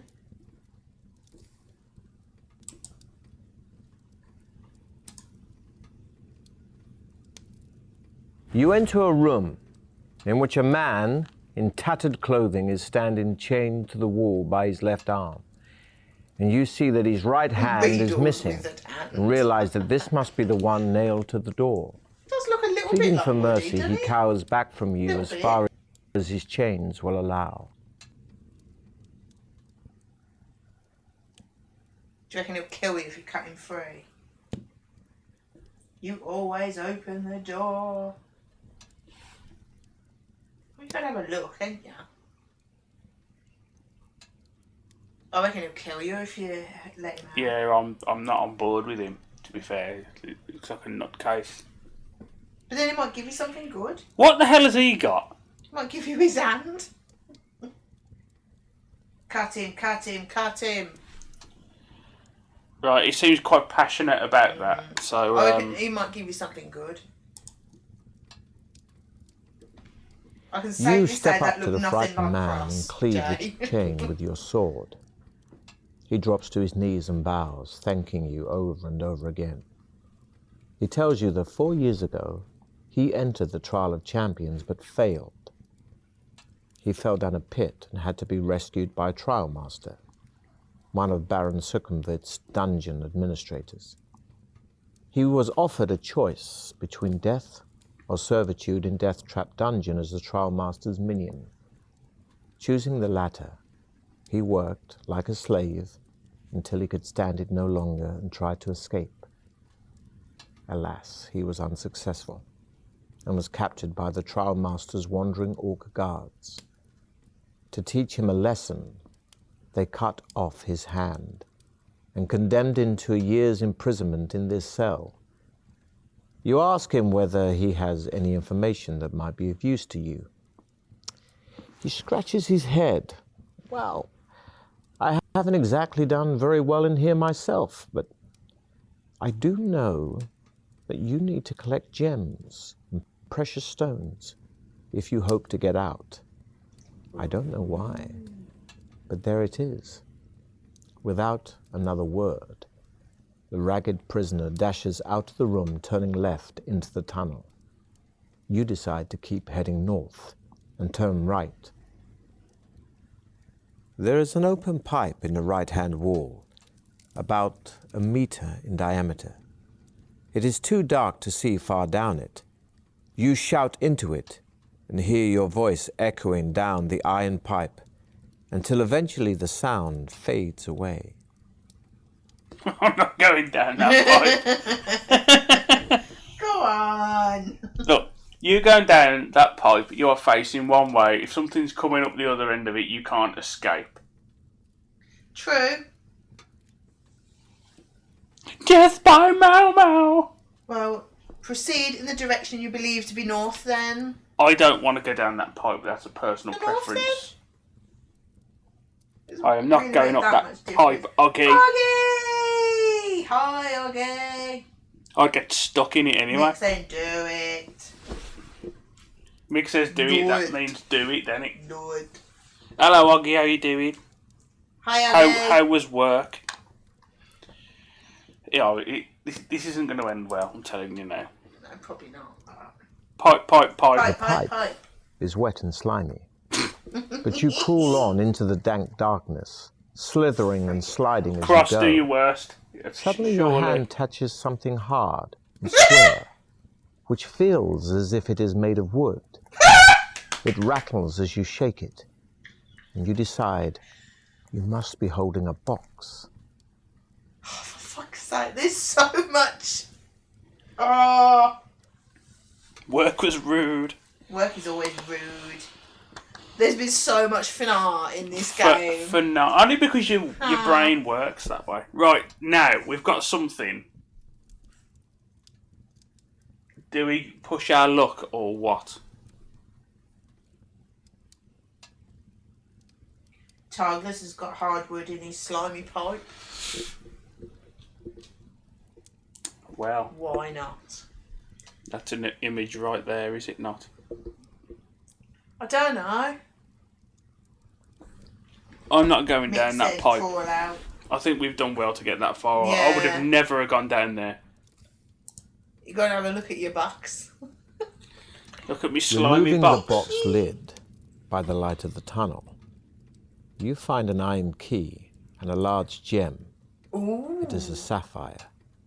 A Placing the sapphire. items carefully in your backpack, you gain 1 luck point and set off north once again.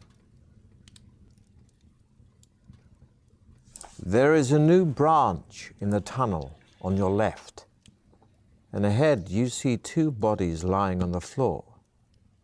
You stop and peer down the new tunnel. but seeing no doors or creatures, you decide against walking down it. With your sword drawn, you walk over to the bodies of the 2 orc guards. At least one of your rivals in the Trial of Champions must still be ahead of you. A quick search of the bodies produces nothing, apart from a necklace of teeth around the neck of one of the orcs.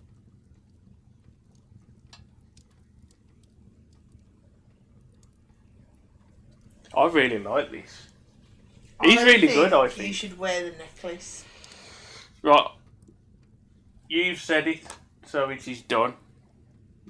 Michael's going to say, no, 19 skill points is The lost. necklace Yeah, it is, okay. is an amulet of strength, which adds 1 skill point and 1 stamina point.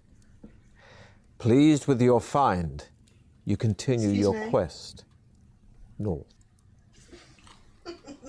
The tunnel soon ends at a Nope. junction.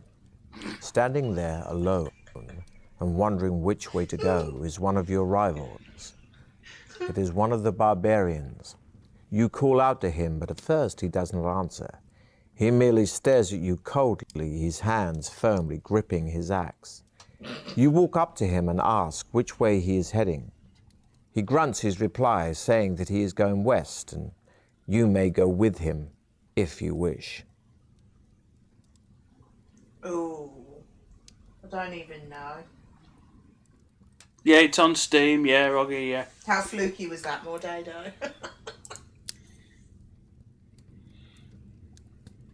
Although you are slightly uneasy in each other's company, knowing that there can only be one winner in the Trial of Champions, you are both content to share in the benefits of a temporary alliance. And you begin to tell each other of your exploits so far, of the monsters and traps encountered and the dangers overcome. Walking along, you soon come to the edge of a wide pit. It is too deep and dark to see to the bottom.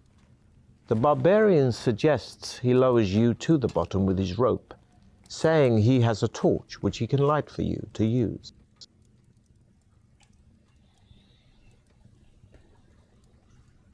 I don't know. Go with Barbie, he'll save your life. Save your life. Barbie. I've got to go for a wee-wee. Don't trust him. Ooh. Is what Lou Ooh, said. okay. I don't know if she knows. I don't know if she's... I wonder what that was then again. What is that noise? I'm going to have a hot chocolate. Would you like? No, you're going to have to hurry up. You I'm need to going know to the put it in the story. microwave and then go for a wee. Alright. Oh, shit. Do you want one? No, Tar. That's 2 for no trustings. Tell him to get down there.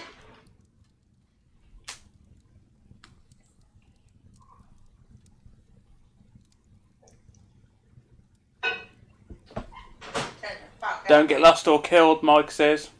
I'll try. But we've been trying our best on this game to do just that. And so does Jay.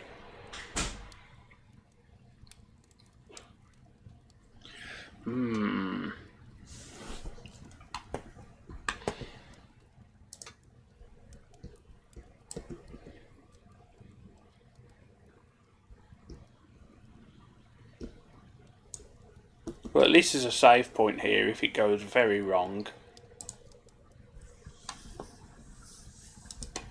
Oh, I nearly pressed the thing then.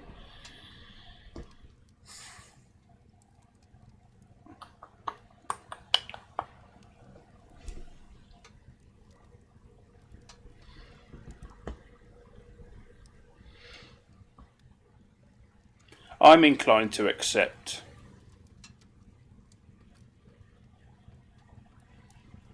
Because he's a nice Barbie.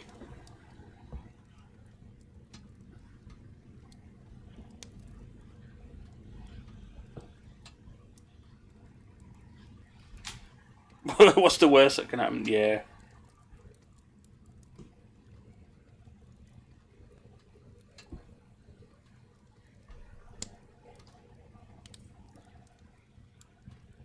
Oh, I know what you're bloody like though, Lou. That's the thing. Remember that bloody escape room? When only one of us can leave the room with the case or whatever it was. You had you pair rolling around the floor, punching and kicking one another. Come along, Chief. Wyatt? Yeah, do you hear what Lou said? Have you got your phone on you? No, I can't hear what Lou said. You know what I mean, you gimp. He says, you're in competition with each other. I wouldn't help you if I was Barbie. And he says, yeah, well, we know what it's like in escape rooms where you pair was fighting, kicking and biting each other, trying to get that suitcase. I was never going to win that. But damn it, I was going down fighting.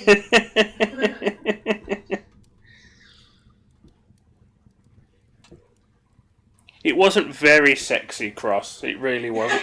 It was like No, a it wasn't. girl on girl fight. This isn't it was just nails and things. It wasn't nails, it was just like standing there. No, you're not having it, kind of. Hurry up, you gimp! I'm doing my chopping.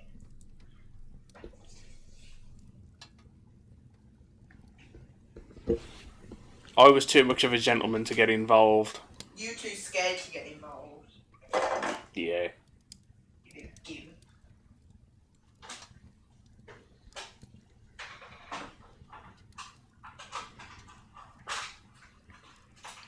Oh, nice shirt, Sarah. Sharer. Why not? Although Jew did go for my boob. Yeah, I told you it was an accident. It was an accident. Hurry up, you turd! I'm doing it.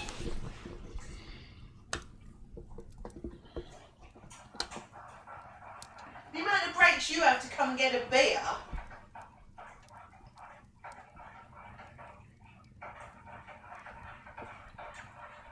Hurry up! Shut your face! Maybe, Oggy. Don't judge me. Maybe what? I was too busy watching and enjoying it. Dirty bastard. Oh, I've just realised I've got my Steve mug. Lou wants a chocolate as well. There you go. That's burning my fingers now. Okay. Right, what are we doing then? I say accept the barbarian's penis. In to your bottom. I'm doing it. Ow! You tie the rope around your waist and take hold of the lighted torch given to you by Throm, as your barbarian ally calls himself. Taking hold of the slack rope, Throm lowers you slowly over the edge of the pit and down into the dark depths below. You can see by the light of the torch that the sides of the pit are extremely smooth. You drop about 20 meters before hitting the bottom of the pit. There, you see another tunnel heading north, and you call up to Throm and tell him of your discovery. He calls back, saying that he is going to tie the rope around a protruding rock on the edge of the pit and will come down and join you. You hear him climbing down, and soon you are together again. Throm retrieves his rope by shaking it off the rock, and you set off north along the new tunnel.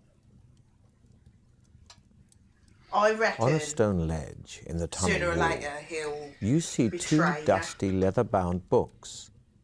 Throm grunts his contempt for the written word, urging you to leave the books and hurry on. Oh, excuse me. Bubbles. I think you should read. Throb, he's not called Throb. I think you should read the books. Which one? Bearing in mind, one good, one bad. I don't know. At least I think so. Both. Michael said both. Red. Red leather, black leather. As you open the book, it immediately begins to disintegrate, the pages turning to dust in your hands. Oh dear. You manage to keep a few fragments and read the handwritten script. The book appears to be about monsters, and from what you can make out, it contains a full description of a monster called the Blood Beast. It is a horrific, bloated creature with tough, spiny skin and facial blisters which burst open to become mock eyes, evolved to hide the Blood Beast's only weak spot, the real eyes. Blood beasts usually dwell in pools of fetid slime which give off a poisonous gas so strong that it alone can easily knock people unconscious. The blood beast, although too bulbous to haul itself out of its slime pool, has a long and vicious tongue which it wraps around its victims before it drags them into its pool. As the helpless and still living victim's flesh decomposes in the vile slime, the blood beast will feed on it. You tell Throm about the grotesque blood beast. He merely shrugs his shoulders and tells you to get going. What a Well, bloke. according to Mick, they want to, They want to, yeah. Black Book. Information. The book pages are sealed together, but a small hole has been cut Oh. out in the middle of them, just large enough to hold a small corked bottle containing a clear liquid. You show it to Throm, who holds up his hand, indicating that he does not want you to come anywhere near him with it. His distrust of things unknown is strongly evident. That's fair. I don't know.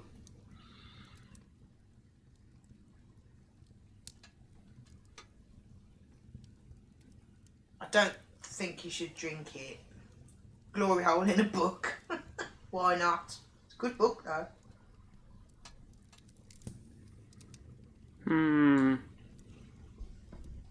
Drink feck arse girls from Mick. Drink. Doing it. The liquid is a magical potion that will enable you to detect hidden traps and adds 2 luck points. Even though we're already full.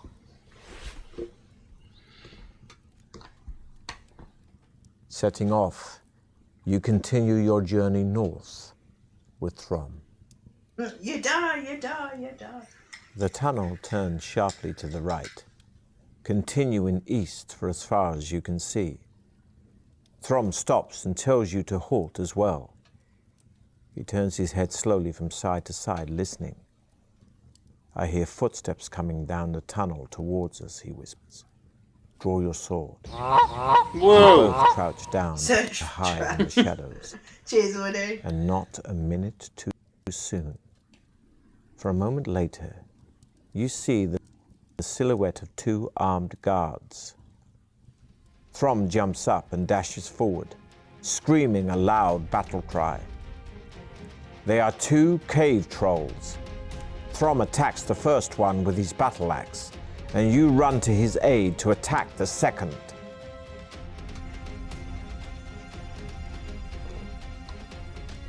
Bloody hell, was a tough bugger.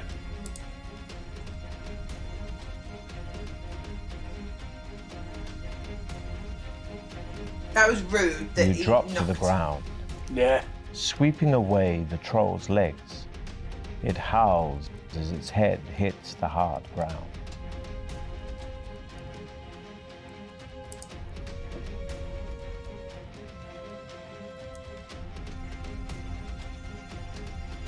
The troll grabs you by the throat Rude.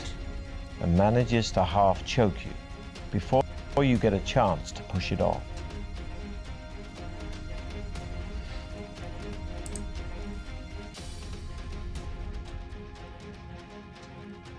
Rude. You parry the attack, but your enemy is too strong, and you crack your head on the floor as you hit the ground.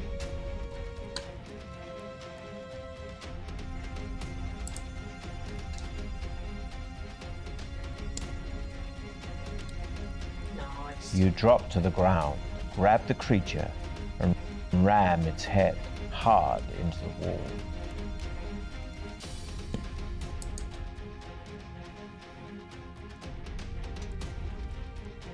Troll choking. You sounds hurl like the yourself middle at your part of enemy, horrid fantasy. fists flailing, and land a stunning blow.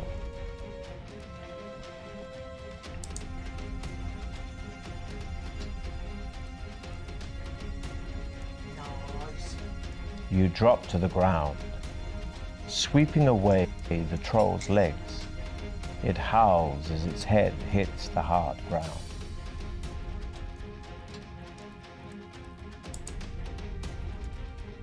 Nearly gone, ain't it? Or not. The troll swings low, crashing into your ankles, knocking you off The balance. troll chokes you before he turns you over. That's You rude. quickly eat some provisions, increasing your stamina by 4 points. Rude.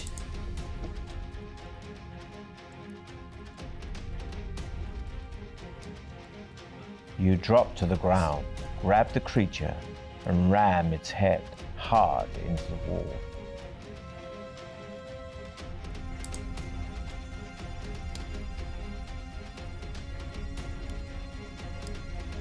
The troll grabs you by the throat and manages to half choke you before you get a chance to push it off. Glad it said push it off. Fuck's sake, man. You leap forward to grab the troll, Or at least it but was he sees you and pushes you aside. Neither of you are harmed. choke slam the fucker.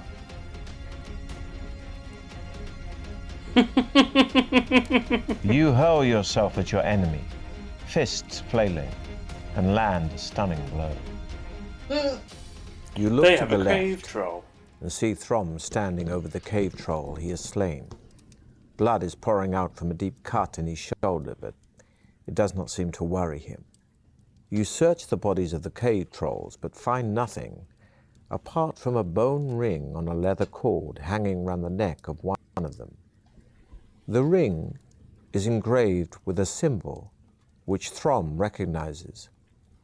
He explains that it must have belonged to druids of the north, and that an ancient talisman such as this will increase your powers if your body is able to accept it. Ah.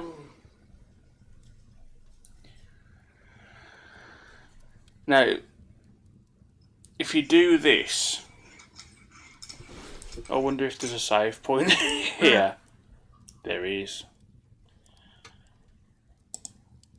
Where you're either severely damaged or you get a bonus to something. But I don't know whether it'll take us past 12 if that is the case. Well, it don't sound like it will.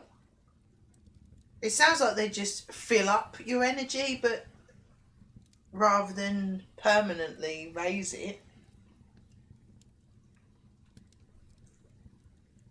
Cross reckons put a ring on it. Mixes put it on. Cock ring. As soon as you put the ring on your finger, your whole body starts to shake. Ring. We'll see how skillful you really are. Remember, a roll equal to or less than your skill score means you've been skillful. But a roll higher than your skill could end badly.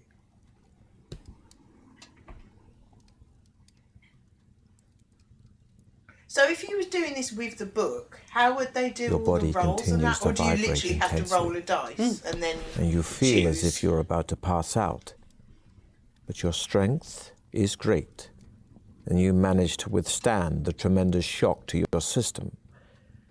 Finally, you calm down and begin to feel the ring's beneficial powers working on you and adding 3 stamina points. You see Throm looking at you anxiously, so you reassure him that you are fully recovered. He strides off east, and you follow him. eagerly. Ah, okay. The tunnel Hello, leads into a Crickle. damp cavern with a Creamolaphone. high How are you Hello. ceiling doing? and rock-strewn floor. Stats can't go above initial Long, roll. wet, Items teeth-like can only recover lost stalactites hang stats from a down, max of threateningly. initial roll. Yeah. The Ah, okay. constant dripping Thank you. creates How are you milky doing? pools on the floor. The tunnel carries on through an archway carved in the shape of a demonic mouse. Sorry, I missed that. Would you like me to replay it? Yes, please. The tunnel leads into a damp cavern with a high ceiling and rock-strewn floor. Long and wet, teeth-like stalactites hang down, threateningly. Their constant dripping creates milky pools on the floor. The tunnel carries on through an archway carved in the shape of a demonic mouse. Nice. Yeah.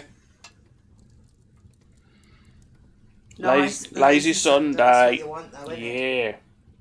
Yeah. Yeah, we're not too alright. bad. Yeah, cheers. First time playing this, but even though I've read the book millions of times, but do you think I can remember any of it? I think Some you of should it. search the chamber. You walk around the cavern, but find nothing of interest. Throm calls out behind you, saying that he has found a leather pouch under a pile of rocks. Opening the pouch, he laughs out loud as a tiny mouse runs through his fingers and scurries off into the crevice behind two boulders. Suddenly, you hear the sound of cracking rock above you Oh dear. and look up to see stalactites breaking off from the roof. Oh dear. Throm's booming laugh, which still echoes through the chamber, has made the stalactites vibrate and break off. You yell at Throm to run through the archway as the stalactites start to crash to the floor. This will be a test of your luck. Piss. Fine. Despite the stalactites crashing all around you, you manage to dash through the archway without injury. You look around and see Throm thundering towards you, one arm held over his head for protection. He dashes into the tunnel and leans against the cold wall, panting heavily, apologizing for starting the rockfall, and offers you his hand to shake. You tell Throm that maybe he should use sign language in future, even for laughing. You both smile and head east once more. The tunnel ends at a large oak door. Throm wastes no time in testing the handle and is somewhat surprised to find the door unlocked. So did we go through the archway? He pushes it open and walks into a torch-lit chamber. Sitting alone on an ornate chair is a dwarf who bids you enter. As you do so, the oak door swings shut behind you. Adventurers, you have done well to get this far, says the dwarf in a deep voice. However, as you both know, there can only be one winner in the Trial of Champions. As Trial Master, it is my duty to Baron Circumvit to let only the most able continue. Therefore, I must devise a test of wits and strength to eliminate one of you. Please do not attempt to dispose of me. It will be utterly pointless, for, as you can see, there is no obvious way out of this chamber, and only I know where the hidden exit lies. Now, if you would care to decide between you who will go first, I shall make the necessary preparations. You look at Throm, suddenly angry that your effective partnership might come to an end. He leans over and whispers in your ear that you should try to kill the dwarf and worry about the exit later. Oh. And on that note, we've got to leave now. Not really. Rude. I must have a wet. Sarah said kill him. Not sure. Oh, I don't know. I have no part in this, and tell Mick to shut up. I take it you know what happens then. Ooh, what a cliffhanger!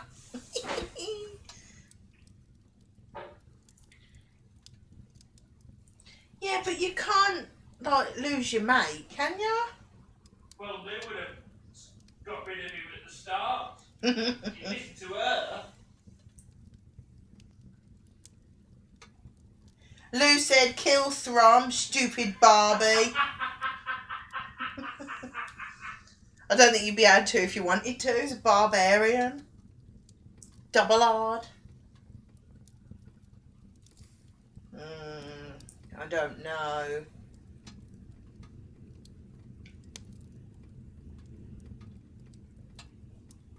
I've got a feeling it might all go wrong if you kill the dwarf. You'd be stuck in there forever. And you hear the toilet flush. Jay could hear you. Excuse me? Jay could hear you. Having a tinkle? Yeah. Marvellous. Well, I couldn't hear you weeing, but he could apparently. Because Jay is actually in the house. He's in the toilet. He's in the loft or something. So have we come to a decision? Well, a couple of people saying kill the dwarf. But I don't know. I think it might go wrong if you kill the dwarf. But then to be fair, either could go wrong, couldn't it? Right. People have said kill the dwarf, but I need a definite. Have you got the controlling tool? Sorry, yeah. Jay's everywhere. Everybody Mike could and hear Sarah it. could Yeah, hear. yeah, I yeah. couldn't, but they could apparently. You really should shut the door. We have a command and everything. You really should shut the door, even though you couldn't hear me, but they can. Come along, Maybe they've Chief. got better hearing Make than a me. decision. Make a goddamn Lou decision. said, do not kill the dwarf. What's he ever done to you? See? Thanks, Oggy. Make a decision. I don't know. Kill the Lou. Ah. Even Cross could hear you, only had his speakers muted. Watch the bloody rugby, you.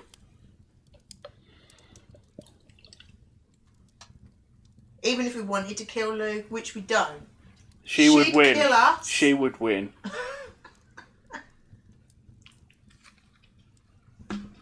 It was like I was mic'd up, it was that clear. Kill the dwarf, he seems suspicious. Of course he's suspicious. Well, more people have said kill him than not. So is one way, like, really, really bad? Like, game over bad? We shall find out, won't we? Nobody tosses a dwarf. Not As the you beard! rush towards the dwarf, What did you click? he pulls 2 hand darts from his belt and throws them at you and Throm, hitting both of you in the leg. You are both instantly paralyzed by the poison on the tip of the dart, losing you 2 stamina points. As though glued to the floor, you can only watch as the dwarf retrieves his dart from your thigh. He asks you whether you are willing to enter his contest now. You strain to nod your head. Slowly, the effects of the poison wear off and mobility returns. Well, shit. The dwarf beckons you to follow him, telling Throm to await his return. He opens a secret door in the chamber wall, and you follow him into a small circular room. He closes the door behind you and hands you 2 bone dice, telling you to throw them on the floor. You roll a 6 and a 2, a total of 8. The dwarf asks you to roll again, but this time you must predict the total. Will it be the same, higher, or lower than the 8? That's rude. Well, shit, tickle me. Well, it's more likely to be less than 8, isn't it? Lou's easy to beat. Just throw polos on the floor. My precious. Sarah says higher. Jay says 69 for some reason. That's a good answer. So, what are you saying? I don't know. Higher. People are saying higher. Same but different. Next cross. Fucking hell. Higher then. Oh, you jammy bastards. The dwarf congratulates you for guessing correctly. He tells you that you must now progress to the second stage of the test. He reaches for a wicker basket and tells you that a snake is held within it. He tips the basket over, and the snake drops onto the floor. It is a cobra, and it rears up in the air, ready to strike. The dwarf tells you that he wishes to test your reactions. Barehanded, you must grasp the cobra below its head, avoiding its deadly fangs. You crouch down on the floor, tensing yourself for the moment to seize it. This will be a tough test of your skill.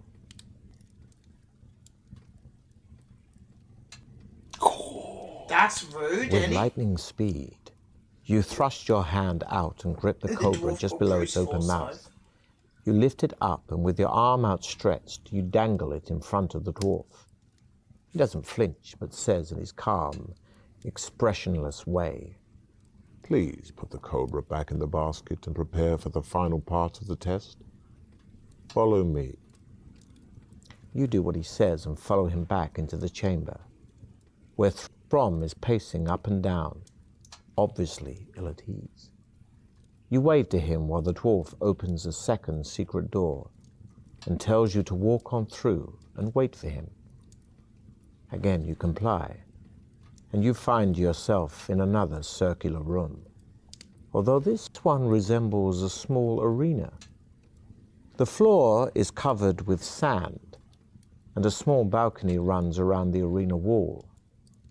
Opposite the secret entrance you came in through is an ominous-looking wooden door. Suddenly you hear a shout, and you look up to see the smiling dwarf standing on the balcony. He throws 2 pieces of paper down to you. On one of them, the words, "No crop is," are written. On the other, "Ruin moat." In his ever-calm voice, he says, If you rearrange the letters of the words, you will find the names of 2 creatures. You may choose which one to fight in my arena of death. Can you identify the creature by rearranging the letters?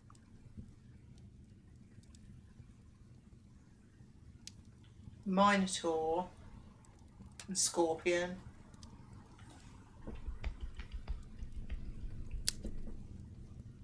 I couldn't tell you which one to fight, though. We've heard about Minotaur, but I can't remember what it Have said. we? I thought we had. Mick says ruin moat. Raoul Moat.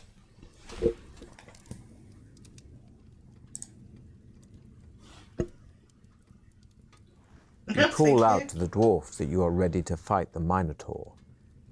The wooden door rises slowly, and you see the fearsome beast.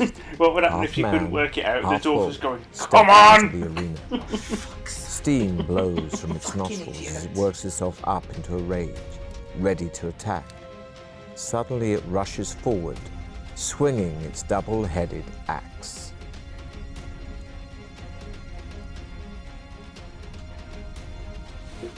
Oof. Tough one. It's a bit rude. Because you've been watching Conundrums. Your speed is on improving. Countdown. You run directly at the Minotaur and slice at its leg as you run by. Kill it.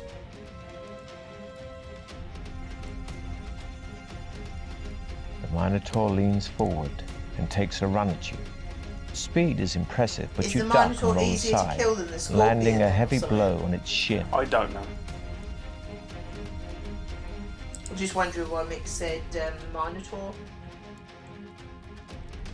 Or Minotaur. The Minotaur Minotaur. swings its huge axe above its head. You step aside as it smashes into the floor. You're able to land an attack from the side.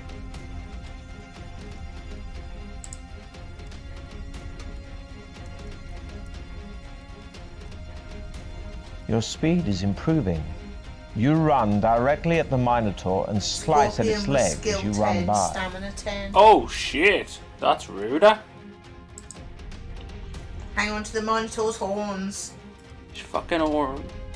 That's rude. That was very rude. You try to run around the Minotaur, but it grabs your arm, throwing you hard into the wall.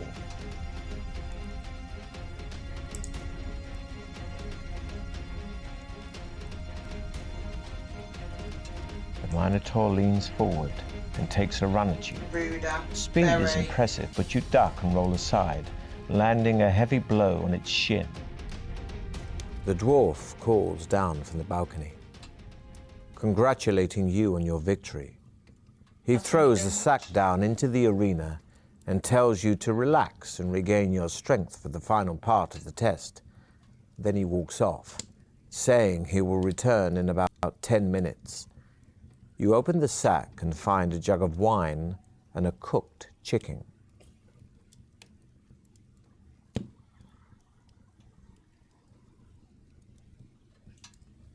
I'm smashing up that rotisserie chicken after what I've been through.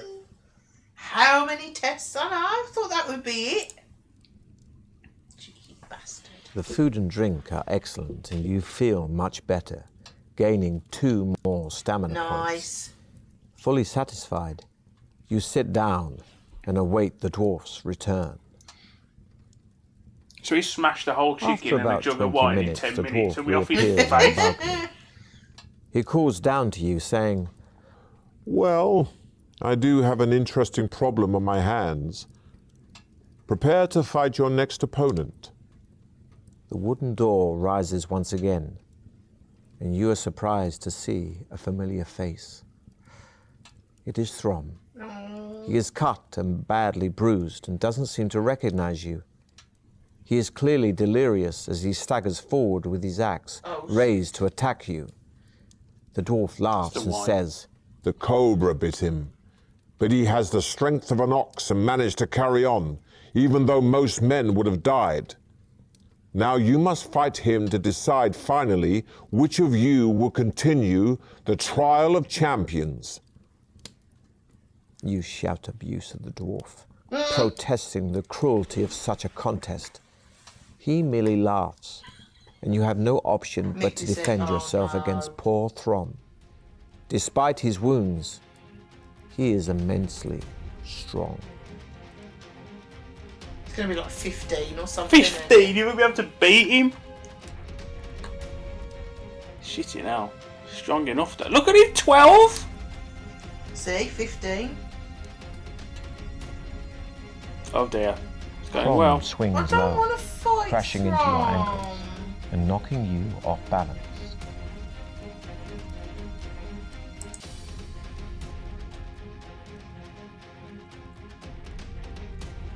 Throm swings at your head. Thankfully, you duck just in time.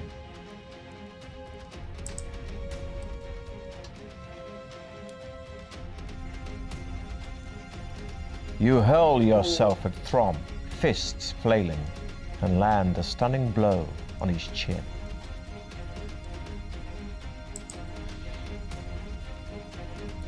Apparently Sterling just nearly broke someone's ankle. The You VAR drop to the said no ground, red card. sweeping away Throm's legs. You hate Shocking. it as he howls as Sterling his head play for? hits the hard ground. Excuse me. Pardon? Who does Sterling play for? Man shitty. You grab Throm around the neck, but he Man, is his strong, penis. pushes you off. Strong penis. Neither of you are harmed.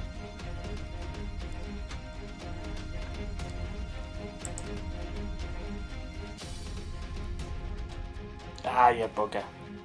Oh, it's alright. Throm is tall, and you duck, grab him, and ram his head hard into the wall. That's rude.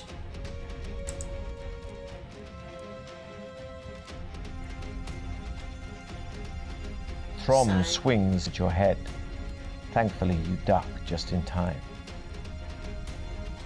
I don't like the fact that he's making us fight each other.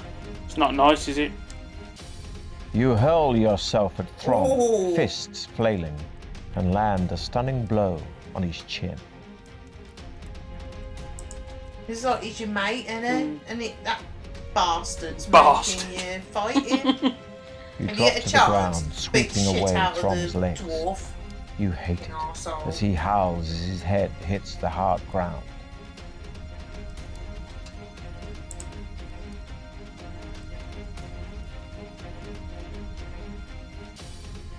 Throm is tall, and you duck, grab him, and kill that ram dwarf. his head Got beef hard with into him. the wall.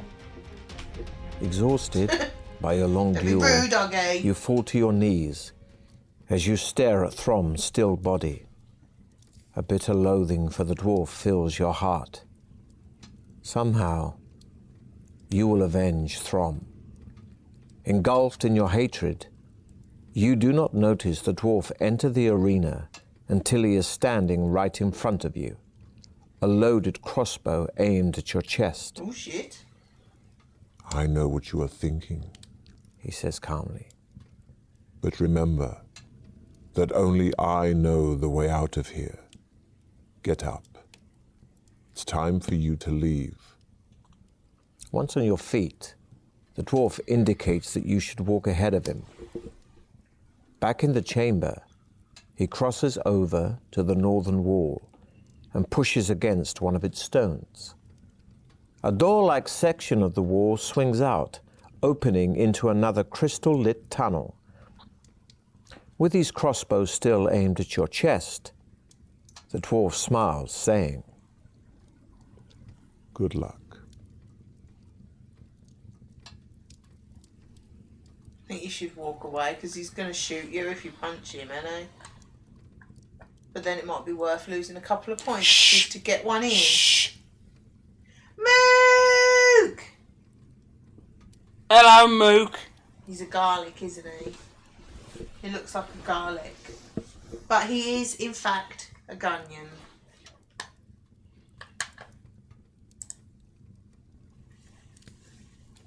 The tunnel soon divides into two. You hear a buzzing sound coming from the western branch. What did you click in the end? Walk. Oh. Jog on. A gunyan. Half garlic, half onion. His dad was a garlic, his mother was an onion. You could have nicked his chainmail coat. Whose chainmail coat?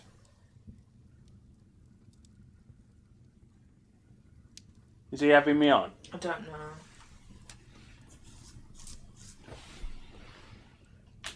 That dwarf. How? I thought you. I was absolutely certain that he kills you if you go if you attack him. I feel a reload coming on. See, dividing the chat. Yeah. He's a gunyan. Not a bunyan, Woody. A gunyan. It's only for skill points anyway. Oh, you full anyway. Oh, fair enough. So, make a decision. Could you replay it, please? I wasn't listening. That's literally it. Keep going north or walk west to investigate who or what is making the noise. It's a buzzing sound, I believe. Trouble is, anytime you find anything, you've got to look at it because you get something, ain't you? Alright. There is a large panel of glass in the left-hand wall of the tunnel. Through it, you can see a bright, torch-lit room teeming with giant insects of every possible description. He wears a crown. Bees, wasps, beetles, ticks. Even the mites are over 6 centimeters long. The noise is threatening. In the middle of the room, A jeweled crown lies on top of a small table. What looks like a large diamond is set We in gotta the get middle it. of the crown. Get it. You got told you've got to collect gems. It's got a big old diamond in it.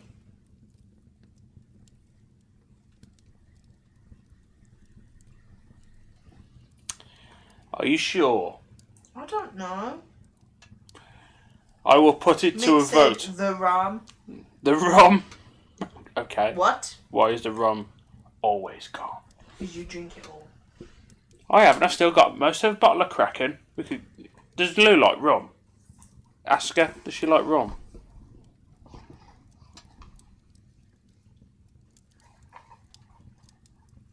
Yes. I think you've just asked her. That's a yes. So I'd have to get smashed up on rum before Steel Panther. You don't even like that rum. Yeah, but it's the effect, isn't it?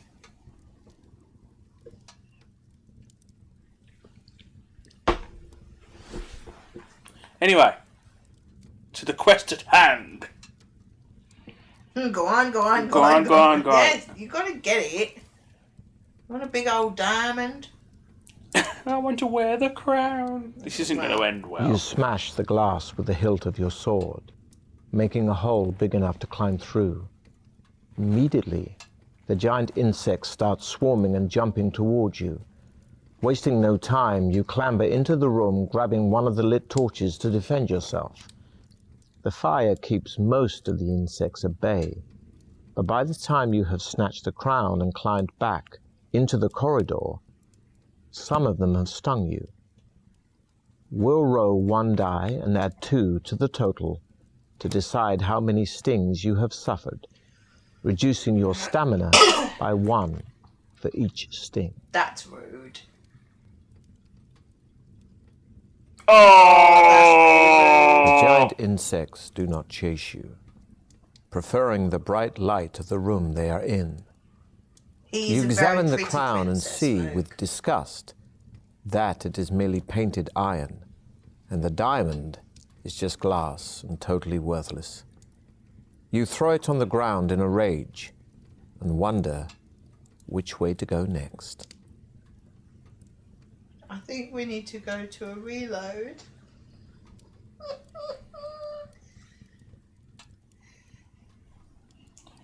Remember when I mentioned the other day, just don't wear the crown? When we was just talking about adventure books. No, don't. That was the bit that I might have been referring to. That's what you get for getting greedy. Absolutely. Mick didn't read ahead. Cock. What a Dick. twat.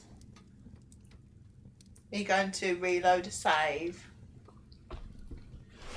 I'm just going to look at the map for a minute. Oh, what have I clicked? Oh, bloody hell, my fingers.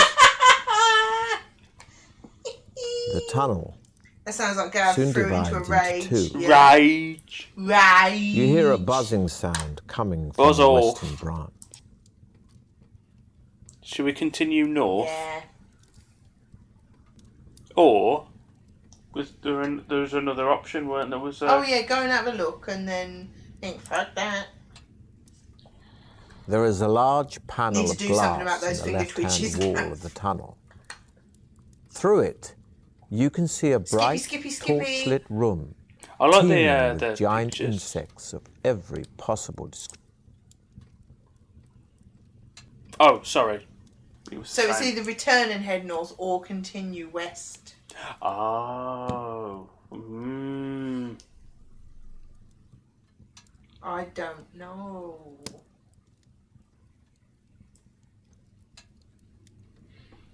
Yes, I have involuntary convulsions with my hands. Have a look at the map. Probably won't tell you nothing, but... So you can either go back and... Break the glass again, dickhead. So you can either go back and go north or carry on. Do you reckon? I must admit I do like that it's got these save points. Because otherwise, if you totally fucked it. Oh, that's two for west. Go west. Westy, west. Ahead, in the far distance, you hear the sound of slow footsteps coming towards you. Unsure of who or what might be approaching, you look around for a place to hide. You see a large crack in the tunnel wall which lies in shadow.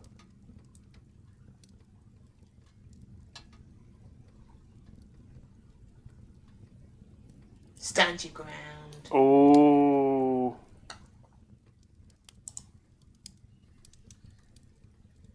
A crippled man with shackled feet shuffles into sight, carrying a wooden tray laden with bread and water. He looks tired and miserable, and quite unmoved by the sight of you, and tries to walk past. Talk to him. Don't take his food. That's rude. Kick him up the arse as he walks past. Take his bread. Trip him up. And fart on him.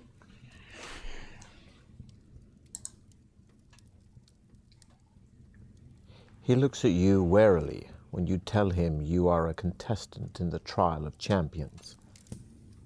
You ask him what he is doing in the tunnels, and he replies, rather reluctantly, that he is a servant of one of the trial masters, Baron Circumvit's appointed controllers of the sections of his dungeon. After chatting for a while, he admits that he would like to escape, but no one is allowed to leave the dungeon in case they reveal the secrets of its construction. He tells you that he hopes one day to bribe his way out, and that for 1 gold piece, he will tell you where some treasure is hidden.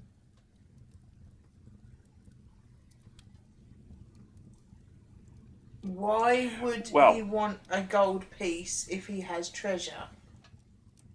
If he knows where treasure is? Well, maybe it's guarded and he's got no chance of winning or something. But you have been given gold pieces for a reason. I don't know this. I don't remember what will be said. It's probably just a load of bollocks, but I don't know. Stick signs and kick me on his back. My legs are going dead. I think you should pay for his advice.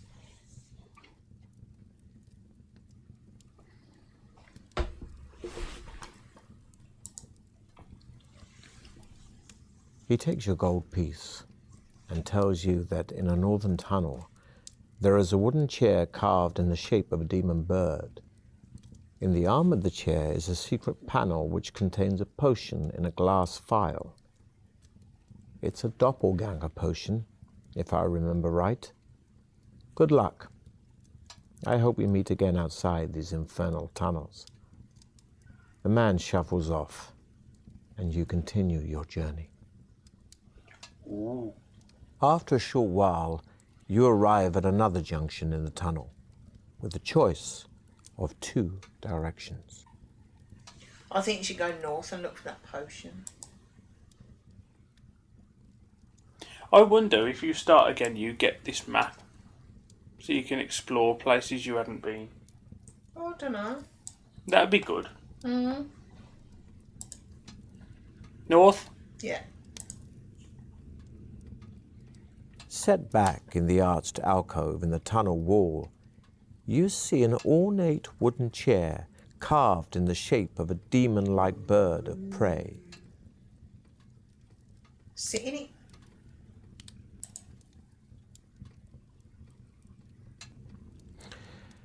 Remembering the old man's advice, you search the arm of the chair for a secret panel. You find an almost invisible crack in the arm, which you start to press and squeeze.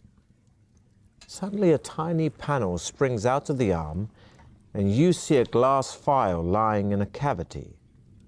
You pick it out and read the label. Doppelganger potion, 1 dose only. This liquid will make you assume the shape of any nearby living being.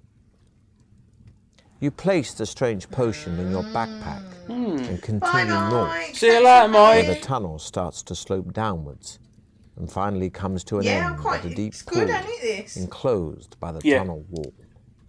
These are what these games are like. There does not appear to be any way of travelling further north.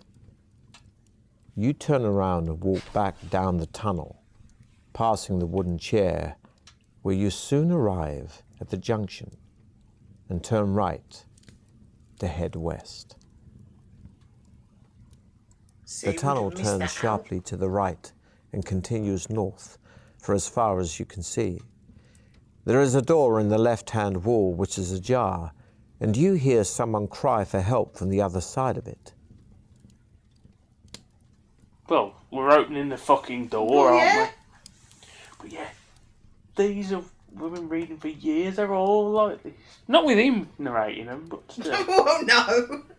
It's normally in my head. Is it your own accent? Open the door. Pick up the sword. Go on then, you gimp. Go left. The door opens into a small room with a straw-covered floor. There is a large draped cage standing some 2 meters high in the center of the room. A cord fixed to the top of the drape runs through an iron ring in the ceiling and hangs down to the floor. I don't remember this at all. This does not sound familiar one bit. Who's asking questions about things? What have I missed? Moog says like those books. Yeah. It is based Yeah, on. I'll show you. That's well. This isn't the oldest one I've got, but this is the one I've got to hand. But this one, like I showed these lot earlier, found in a charity shop. It is signed by Ian Livingstone to somebody else, and they've given it to a charity shop, which is heartbreaking. It is quite rude, isn't it? I'd absolutely love that. That was mine. You have to scribble it out and write to Gavin.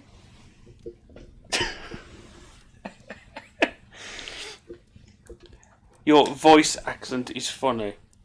My mouth noise. Thank you. Now you're totally and utterly on your own here. I have no idea Well, you could have a look. what this is. Go on. Fucking hell. Oh, hang on, the chat's gone.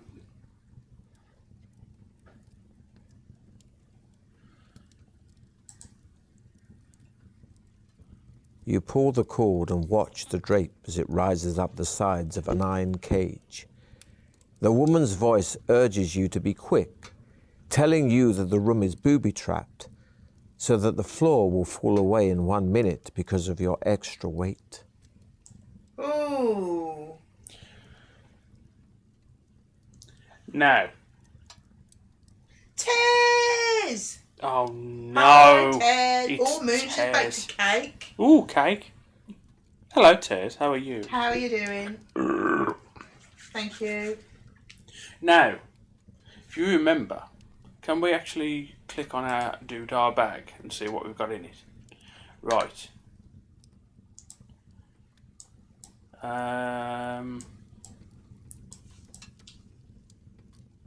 Oh, we haven't used anything yet. I thought we had something that drink a potion of trap. Something that makes you Detection. see traps. Now, I don't remember ever using that whenever I've read the book, because I always seem to go the same way for some reason. So, Moon's made red velvet cake with vanilla icing. well, I suggest you make that cake again a bit later in the week for reasons, and do not eat any. And bring it with you. Are we going this week? No. Shit, don't bother. My mum and dad will be Oh, here. fuck yeah. Rude. I forgot. Piss and shit and willies. Ah!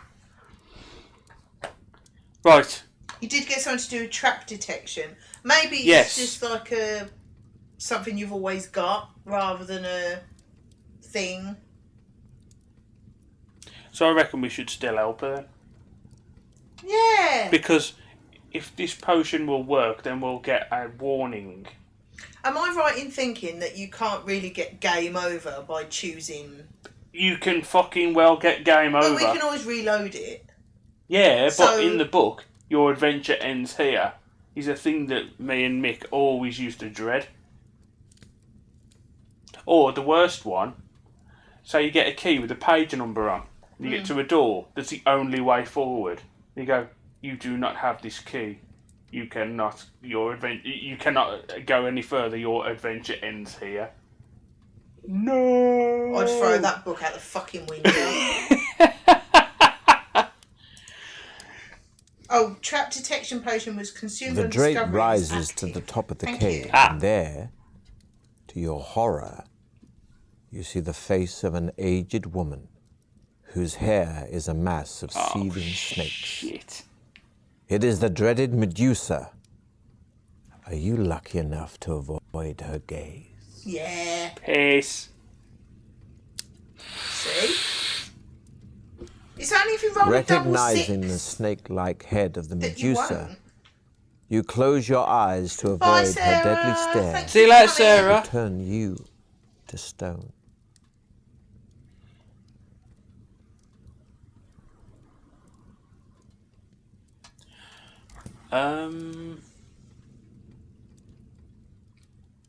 Killer.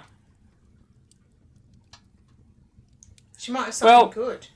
Yeah, but you're gonna have to fight her with your eyes shut in a cage. Oh yeah, your skill will go down by about 10. Gotta give it a go, though, haven't we? Kill it with swords. There you go. Kill it with swords. How many swords? The keep Medusa throwing shrieks swords. as you enter her cage.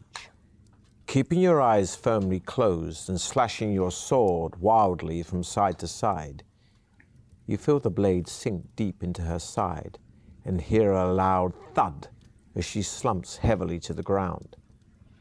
You open your eyes again and shudder at the sight of the prostrate figure of the Medusa. Her gown is fastened by a large brooch bearing a single bright red gem. It is a garnet, and you prize it out of its setting, put it in your pocket, and leave the room to head north. Oh look! The Hi, tunnel pal. continues for quite a distance before you reach a junction. That's my thing, by the way. You stole He's that. my mate. You can shut up. Right, where are we going then, you stinker? I didn't hear what it said. Sorry. Left or up? What did it say? That? Left or up? New tunnel? He didn't say anything about them then. It's just a new one. Yeah. I don't know. Well, you got to make a We're decision. getting lots of gems, haven't we? I only got 3. Rat dog outside. I only got 3. I thought we'd have more than that by now. Click on it. Click on what? The gems.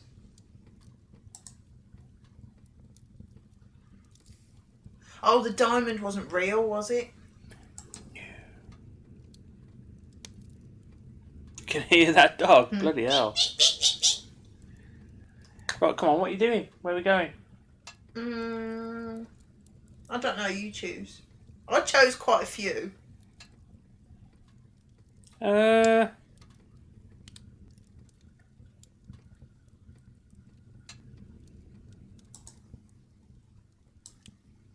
Sounding more like a dog toy than a dog.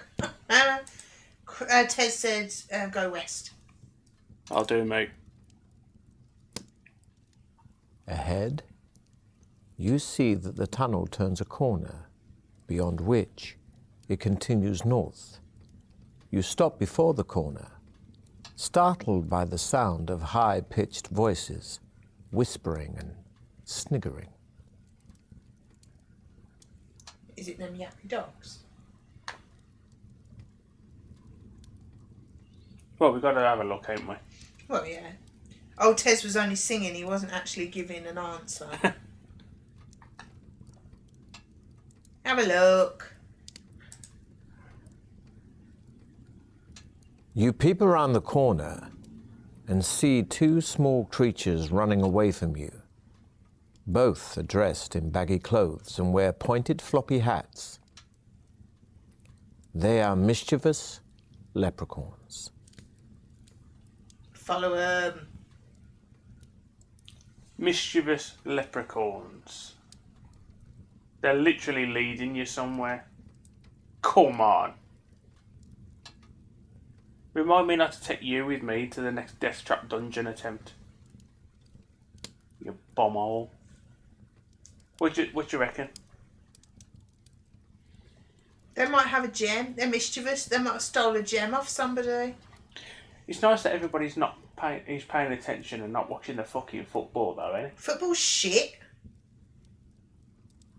They look like right little pricks. I reckon we're going to get shit stole from us or something if we go that way, the little wankers, tenure. Oh, if only we could reload it if we do. Yeah, but that's half defeating the object. I know we've been doing it all the way through, but still. They're fucking leprechauns. Still their lucky charms. Don't trust them. I don't trust them. I've got a feeling in my balls. penis. I say fuck them off.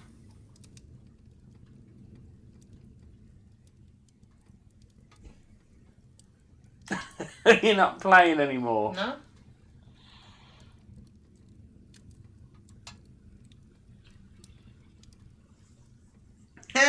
You gotta eat a jelly bean, you fucking pig. Oh, fuck off, I'll go you wank stone. You trusted a barbarian, but not a leprechaun. Absolutely, you know where you stand with barbarians. Barbarians. Barbaran. Shitloads of white ones. Gav has a feeling That in one. his penis. The leprechaun's getting Gav excited. Absolutely. Love me a leprechaun. Oh, fucking hell. What is it? Fish. Oh.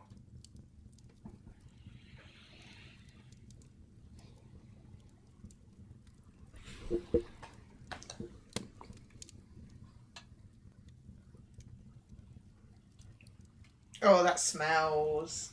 Wow.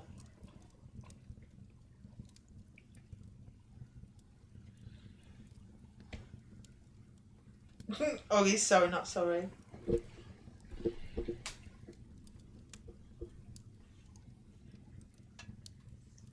I bet you'd be glad when all they're gone, ain't you? That was great English. Get gat. Moot can't wait to get rid of them. Well, we got rid of 3 bags.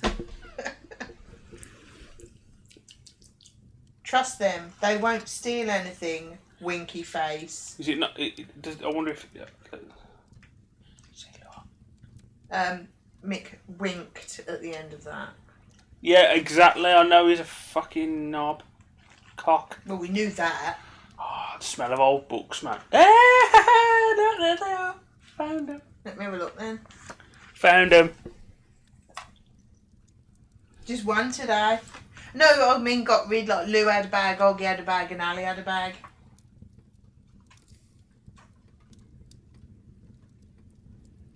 That's the second bag, isn't it? Yeah. That we've opened. Oh, I'm clicking. Don't click shit. I am not following them. You're going to miss out on a ruby. A brown velvet curtain is draped over an archway in the eastern wall of the tunnel.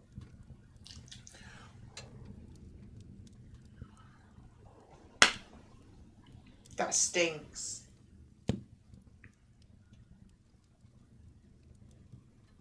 Thinking of getting a couple of bags of those jelly beans for the guys that work for my birthday. Good idea. Yes, you can. We've got a bag you can have. It is a good idea, yeah. It is a bit of fun, like, yeah. Well, we've got to pull back the curtain. Yes, pull back the pink curtain to reveal the great purple archway. You enter a cold room Say, divided by a deep chasm. A rope is stretched taut across the chasm to the far side, where a magnificent winged helmet rests on top of a pole. nice helmet. Now, is this a test of skill or luck? Either, it doesn't matter, does Should we it? walk it? Yeah. Should we do it? Testing every last drop of your skill, you step nervously onto the rope, not daring to look down. Halfway across, you start to panic and lose your footing. Walking on a rope like this requires skill. Well, test yours.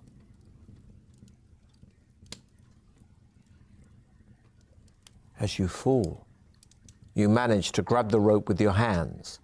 Slowly, you haul yourself over to the far side and scramble up onto the floor. You lift the helmet off the pole and put it on your head.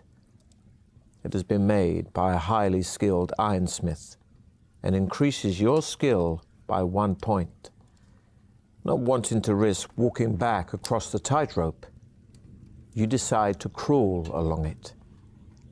Safely back on firm ground, you step through the archway and head north up the tunnel. Got a nice The hat. tunnel continues north a long way before turning sharp right. Around the corner, you come to a dead end. Only the mouth of a wooden chute in the wall offers any hope of further progress. You decide to take a chance and climb into the chute. You slide gently down and emerge into a room, landing on your back. You're As soon as you stand up, fine. you are confronted by the most was repulsive worth sight it. you have ever laid eyes on. There in front of you, wallowing in a circular pool of fetid slime, is a bulbous creature too horrible to be believed. Its body is green and covered all over with fearsome-looking spikes. Its face is a mass of crimson blisters, one the of which cover of the book suddenly I have. bursts to reveal Oh, yet right. another of its many sinister, all-seeing eyes. A narrow path runs around the edge of the pool and leads into another tunnel in the far wall. Remembering the description of the vile blood beast and the warning about the toxic gas rising from its pool, you cover your mouth with your sleeve and step forward with your sword drawn, wary of the blood beast's tongue. As you step around the side of the pool, it don't like rolls this forward music. and flicks out its tongue. But you are ready for it and cleave it with one swipe of your sword. The beast howls in pain and stretches forward frantically, trying to clasp you between its blood-filled jaws. You start hacking at its hideous face in an attempt to pierce its real eyes. Fucking hell! Yeah, but what would it have been like if you hadn't have read the book and cut Yeah, its that's tongue true. off? The creature launches its head out of the pool in front of you and reaches for you with its Got a mouth. hatty twats. You plunge your sword into Rude. one of its I'm in the many middle of a eyes. battle. I can't do. It shrieks and backs away. For Thrum! I'm just going to pick this one up because it's here. Oh dear, best of luck. Oh shit. Breathing Tubbs and Edwards, heavily son. during your fight, you begin to succumb to the toxic gas and fall, cracking your head on the floor.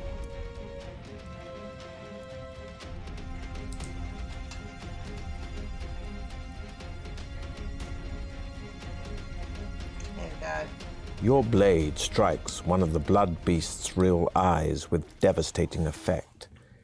It slumps back into its pool, thrashing about in a frenzy.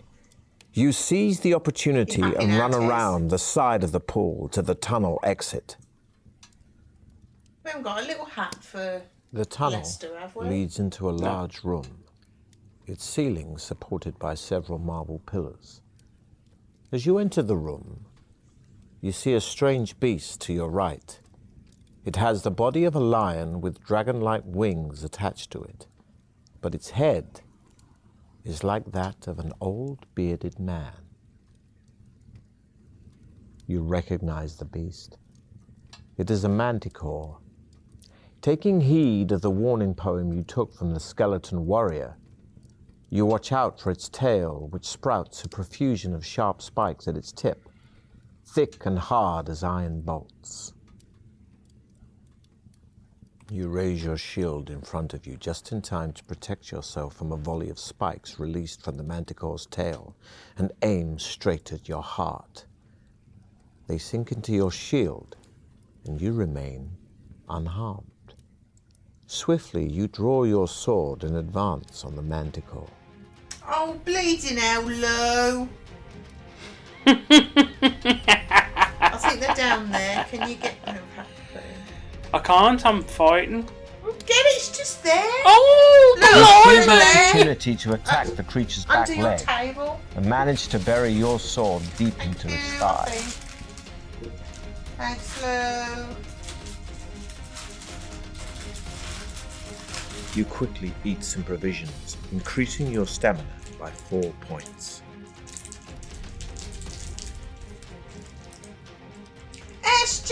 SJ! Hello! How the devil are you? The creature Hello, my runs dear. directly I'm at eating you. a nice biscuit. You move too late, and the creature Lou. smashes you onto a wall, costing you valuable stamina.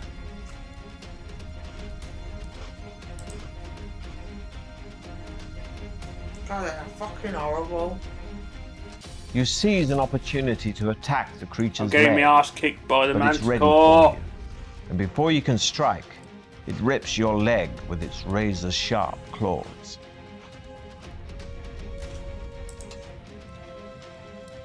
I had an idea. You you lunge doing? at the creature's stomach with your sword drawn. You've had enough? Yeah. Okay. It tries to move, but you land a powerful blow.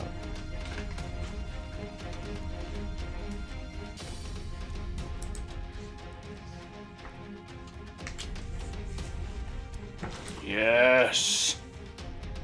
You run to avoid the whipping tail, but stumble, Who was it? and a spike Oh, from he it said cuts Yes. agonizingly What? into your shoulder. It was Oggy that said that you need a warhammer. You quickly eat some provisions, increasing your stamina by 4 points.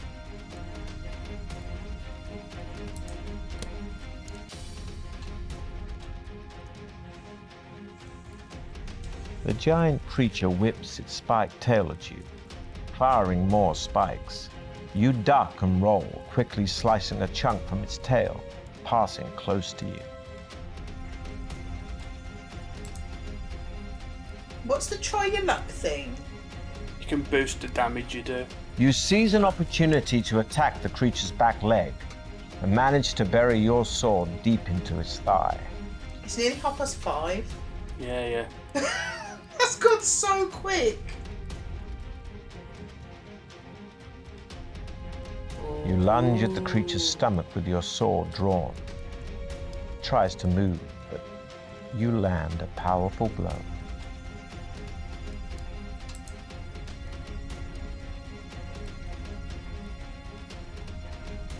The Nice. giant creature whips its spiked tail at you, firing more spikes. You duck and roll, quickly slicing a chunk Won't from work. its tail, passing close to you. It doesn't work as well as As it you did. are It used to wiping go the off all the manticore's time. blood from your sword, you are surprised to see a small man jump out from behind one of the marble pillars. He is dressed in a tight-fitting green tunic and looks quite harmless, although you are wary of the way he is holding an opaque glass ball with a shimmering green light. "Greetings," he says cheerfully. "My name is Igbot, the gnome, and I am the trial master for your final test. Needless to say, my magical powers are great, so you should not try to attack me. You may have learnt, during your quest, that gems play an essential part in the trial of champions. The iron door in front of you is the victory exit, but there is only one way of opening it. 3 gems have to be put into the lock mechanism in the correct order. Each gem radiates a unique energy, which will trigger the I mechanism. bet we ain't got the right ones. If you do it correctly, that is. But first, we need the correct gems. First, you will need an emerald. We've got an emerald. The gnome smiles and says, "You truly are a great adventurer. Now, you will also need a sapphire."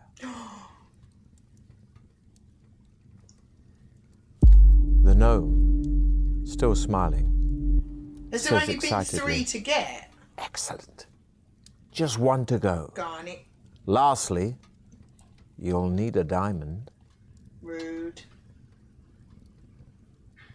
The gnome shakes his head and says, "I'm afraid that you have failed the trial of champions. Baron Circumvit's Deathtrap Dungeon will keep its secrets for another year, as you will not be allowed to leave here. You are appointed my servant for the rest of your days to prepare and modify the dungeon for future contestants. Perhaps, in another life, you will succeed."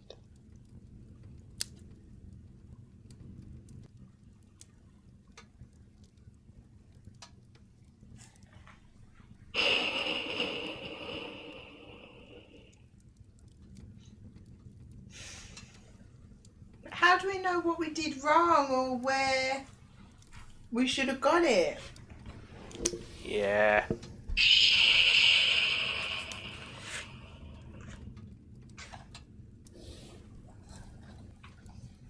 Poor Lester. Where are you going? I'm upset. I'm leaving. You had enough? Yeah. You sulking? Bugger. Yeah. Yeah. Rude. So what, is it a case of literally starting again? Dunno. Because you've no way of knowing where it is. Have you? So if we'd have got the diamond, was that the end of it? Or just like the end of this bit? You've still got to do the puzzle. What, after opening that door? No, there's a puzzle to open the door because you've got to put them in the right order. Oh.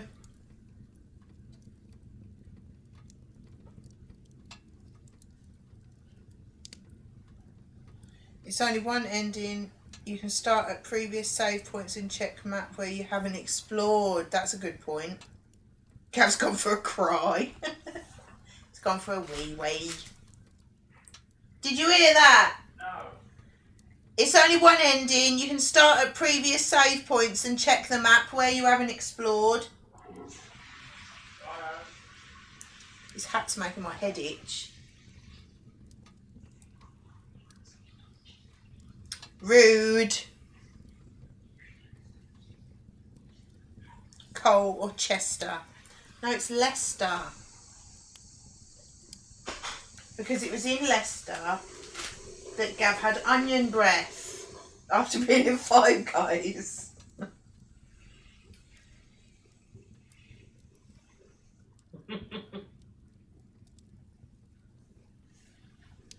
So we've got to have a look at the map and see where we haven't been and then reload it from there. Smell my onion! Mook heard the flash. It's like bellowing like an old fishwife. I had to be loud, he couldn't hear me!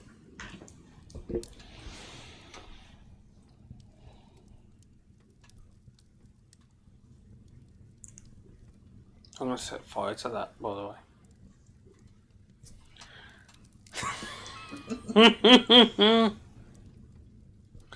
I'll go Five Guys this year. Oh, obviously. Well, where's the thing? Don't forget we've got to bottle that beer. We'll have to do it tomorrow, it's too late now. So how far back do we reckon it is? Hang on.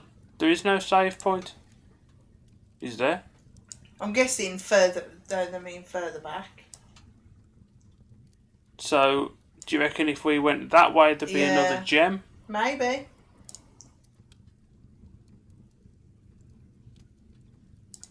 No, we're going to creams and it's peppermint tea all round. Fuck The tunnel off. continues for Pardon me? quite a distance Fuck before you off. reach a junction. Head west into the new tunnel. I am not going into creams and having a fucking tea. A Ahead, peppermint one at that. you see that the tunnel turns a corner, beyond which it continues north. You stop You could wait till before he the comes back, your corner, poor neighbours. startled This by the old lady, sound she of can't hear high-pitched anyway. voices, whispering and sniggering. I reckon that them leprechauns had a diamond.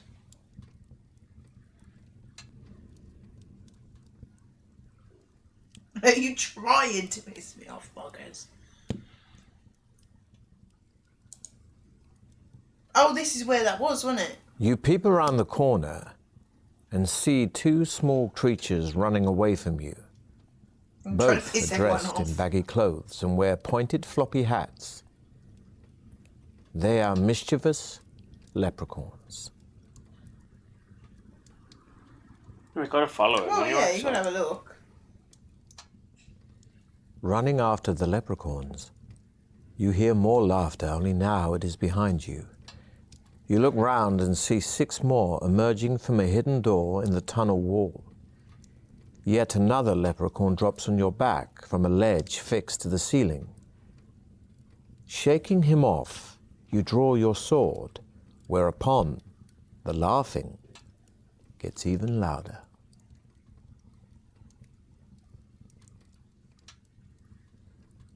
What do you reckon?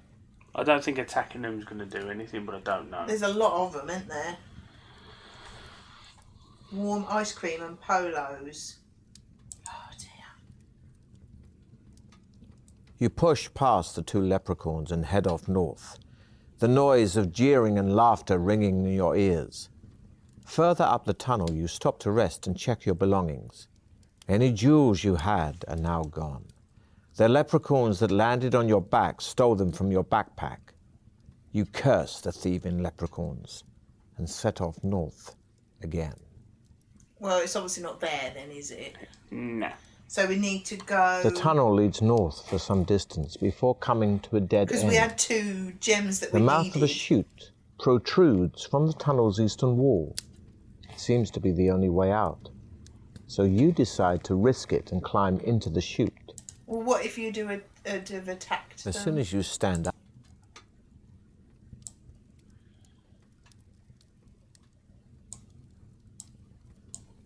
I don't know. Well, that's where we did it before, so So, it don't it's look not like there. that. No. Nah. Oh. Yeah, go north from there. Haha, bye gems. Rude. after a short while, you arrive at another junction in the tunnel with a choice of 2 directions. North. I think that was the one that Tej chose west. Set back in the arched alcove in the tunnel wall, Oh, we've been in there. you see an ornate wooden chair carved in the shape of a... Keep going north. What Hang on, did we- hang on. It was a potion. It was that doppelganger potion. Yeah, so There does not appear to be any way of traveling further north. You turn around and walk back. The tunnel turns sharply to the right and continues north for as far as you can see. There is a door in the left-hand wall which is ajar, and you Bloody hear well, someone well, cry for well. help Well, from the well, other side of it. Well. I've lost where we are. yep.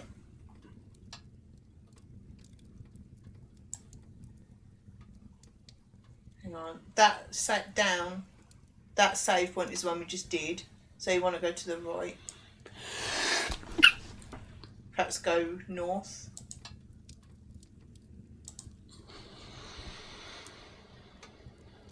The tunnel soon divides into two. You hear a buzzing sound coming from the western branch.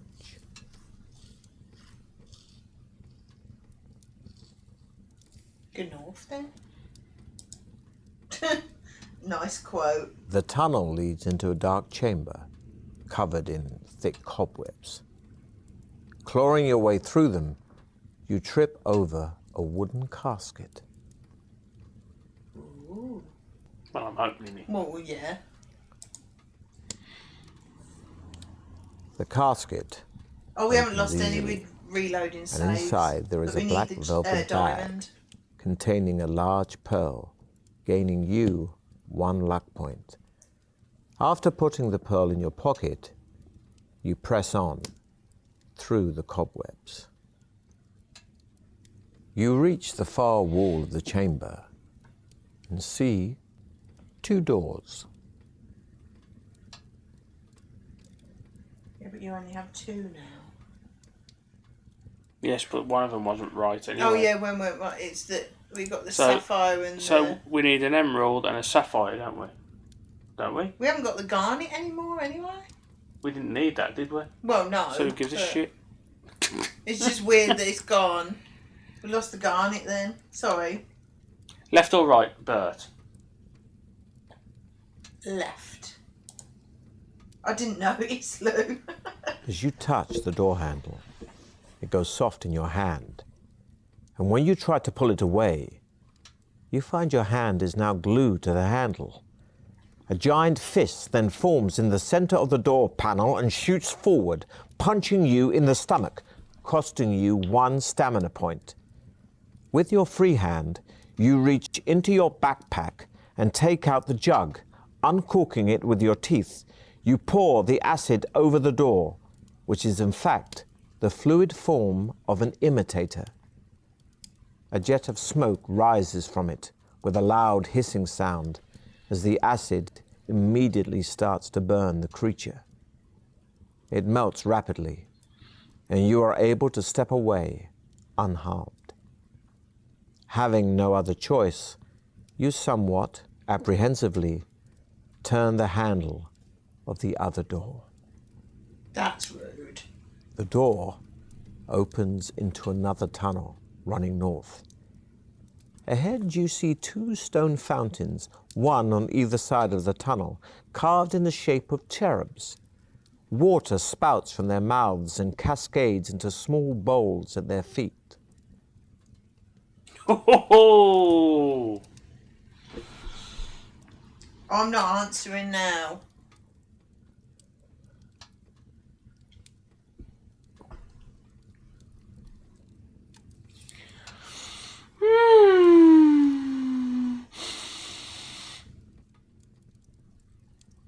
You choose this one. I chose the last one and we lost a point. I'm going to go right. Lou said right. The cool water is refreshing and comes from a source which has been sprinkled with pixie dust, gaining you 1 stamina point and 2 skill points. We'd be on about 20 skill points. I know.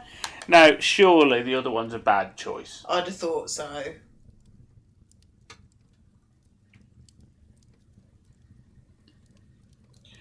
Proceed in the direction. You believe Leaning no. against the left-hand wall of the tunnel, you see a pair of bamboo stilts. They are securely chained, and you see a label attached to a padlock, which reads, "The price of these stilts is 1 gold piece. Place the coin in the slot to release the lock." Yeah. We've got our coin back from whatever we... I would love to know, what would you need stilts I'm for? sure we're going to find out. There is a slot in the padlock into which you place the coin. Immediately him the to the lock old clicks man, didn't apart, and you are able to unchain the stilts. You place them on your shoulder and once again set off north. A little farther on, you come to a section of the tunnel which is covered with thick green slime. It looks threatening, so you decide to test it first with a piece of cloth. The slime's corrosive jelly burns the cloth instantly, leaving no trace. You climb onto your stilts and take a few tentative steps across the floor. Your confidence grows, and you soon feel able to tackle the walk You'd rather have across the stilts and slime. not need them than have no stilts at all, is Smoke what I always rises from the say. base of the stilts as the slime starts to burn them away. You plod stolidly on and finally reach firm ground again. Unfortunately, the stilts are still covered in slime, and you are forced to dump them. Setting off north, you come to a junction. I'll piece off. Have a look at the map and see. Because west might just go back to where we were or something. Oh, newness. I don't know then. She's good though, ain't it, this? Well, I think so, Yeah. because for obvious reasons, you know what I mean? West. Okay.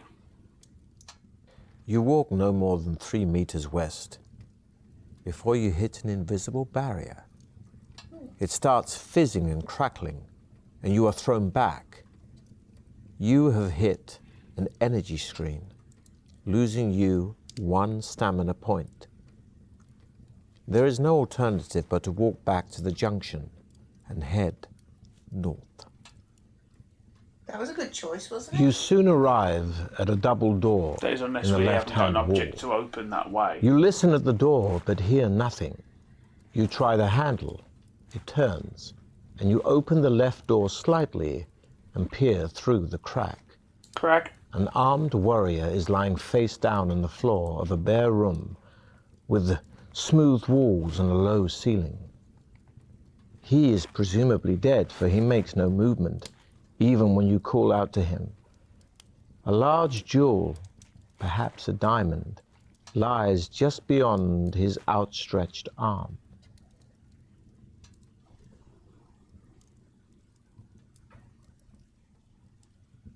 Obviously. It's going to be a fake one again. Well, something's killed the bloke, is what I'd be thinking. But we need the jewel, so... Oh, yeah. You're about to enter the room when the potion of trap detection begins to work, and you are filled with a terrible premonition of danger. The room is set with a deadly trap. You decide not to go in and continue north along the tunnel. But we need the Ooh, diamond. but it looks The like a tunnel diamond, it might not continues be. north for quite a distance before coming to a dead end. The mouth of a chute protrudes from the western wall, and it appears to be the only alternative to turning back. You decide to risk it and climb into the chute. You slide gently down and emerge into a room, landing on your back. We've heard that before. Mm-hmm. As soon as you stand up, you are confronted by the most repulsive. So we've gone round in a circle then. And I've noticed that we've still got the map. What do you mean? Even though we've been reloading saves, we've still got the map. Well, we would do. So if we go here Keep and then going go in down. there, unless... No, that was dead That's- end. that Can't be- remember what, but it was Well, I dead. bet you we need to be in there. Keep going down. Now, is that the cherubs? What if we was to drink from the other one as well? Yeah? No diamond.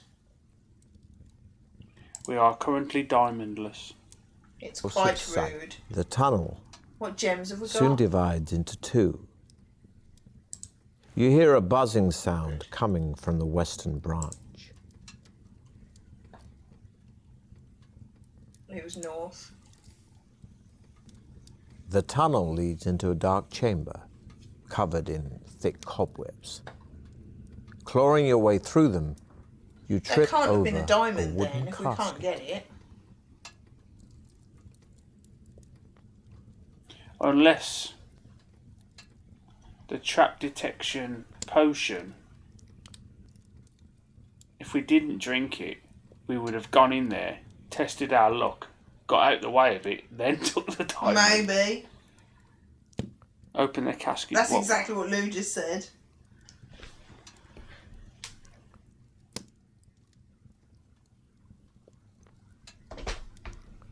Yeah, but surely you can't absolutely fuck a game just by drinking a potion. True. Open the casket. What was in the casket? I think. Great minds. You Don't about reach that. the far wall of the chamber and see 2 doors. Which one did we do? Oh, that frightened me. Oh, one of them was the acid thingy, wasn't it? We did right, so we want to go left. I think we did left. Oh, I don't know.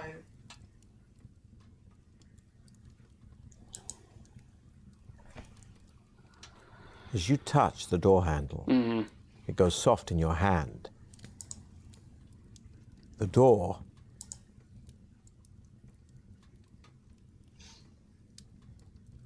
I think we did right, and that was good. Okay. The cool water is refreshing, but it comes from a source which has been cursed by a hag, adding 1 stamina point, but costing you 2 luck points. That's rude. Drink from the other one then, because that will... No, because that's different. Oh. The cool water is refreshing and comes from a source which has been sprinkled with pixie dust, gaining you 1 stamina point and 2 skill points. You continue north. Leaning against the left-hand wall of the tunnel, So that you see a didn't pair really of do bamboo anything. stilts. They are Now we've got quite bombed there. So we need to keep going further down. So is that another door out of that room? Or go there, turn right? Well, hang on. Don't go all that way. Go to the left. Like, follow the path. Oh, sorry. I didn't realise it was... Yeah, go down then. What, there? Move it to the right. Oh, no, sorry, other way. Oh, that is a dead end there. I don't know if that is a door going south.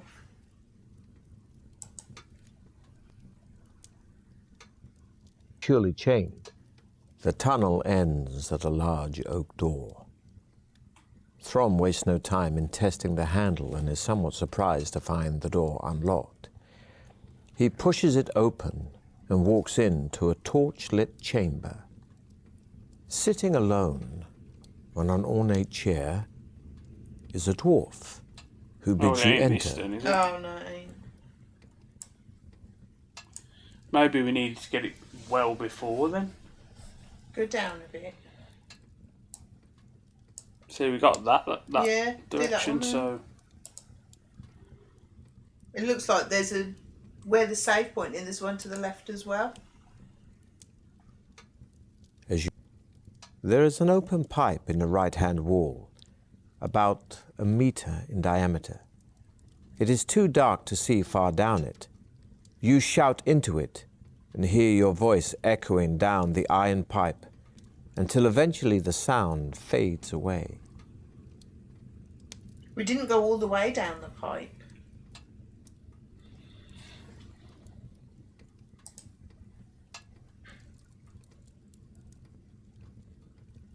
Or you could continue north and then Yeah, go continue east. north then.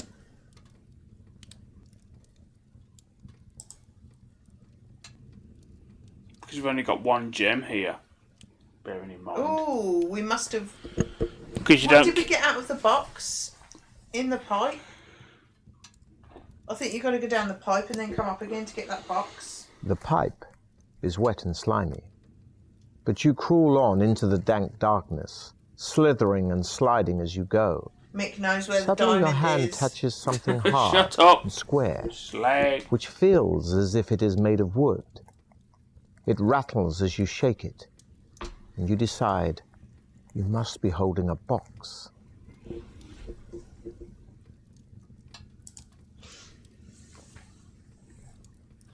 Removing the box lid by the light of the tunnel, you find an iron key and a large gem. It is a sapphire. Ooh, Placing the needed items that. carefully in your backpack, you gain 1 luck point and set off north once again. There is a new branch in the tunnel on your left, and ahead you see 2 bodies lying on the floor. You stop and peer down the new tunnel, but seeing no doors or creatures, you decide against walking down it. With your sword drawn, you walk over to the bodies of the 2 orc guards. At least one of your rivals in the Trial of Champions must still be ahead of you. A quick search of the bodies produces nothing, apart from a necklace of teeth around the neck of one of the orcs. Wear it. Got something for it. The necklace is an amulet of strength, which adds 1 skill point and 1 stamina point. Pleased with your find, you continue your quest north.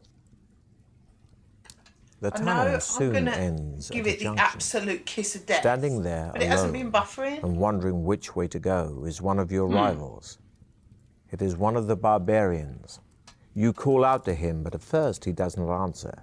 He merely stares at you coldly, his hands firmly gripping Apparently his after you axe. kill Throm, You have to walk go up to him west. and ask Oh, which way he well, is heading. Well, there you go then. He grunts his reply, saying that It's in Loose Hole. So Throm was in the... That's It was where in he's that fighting. trial. But it looks like we've been everywhere around there though. Yeah, we have.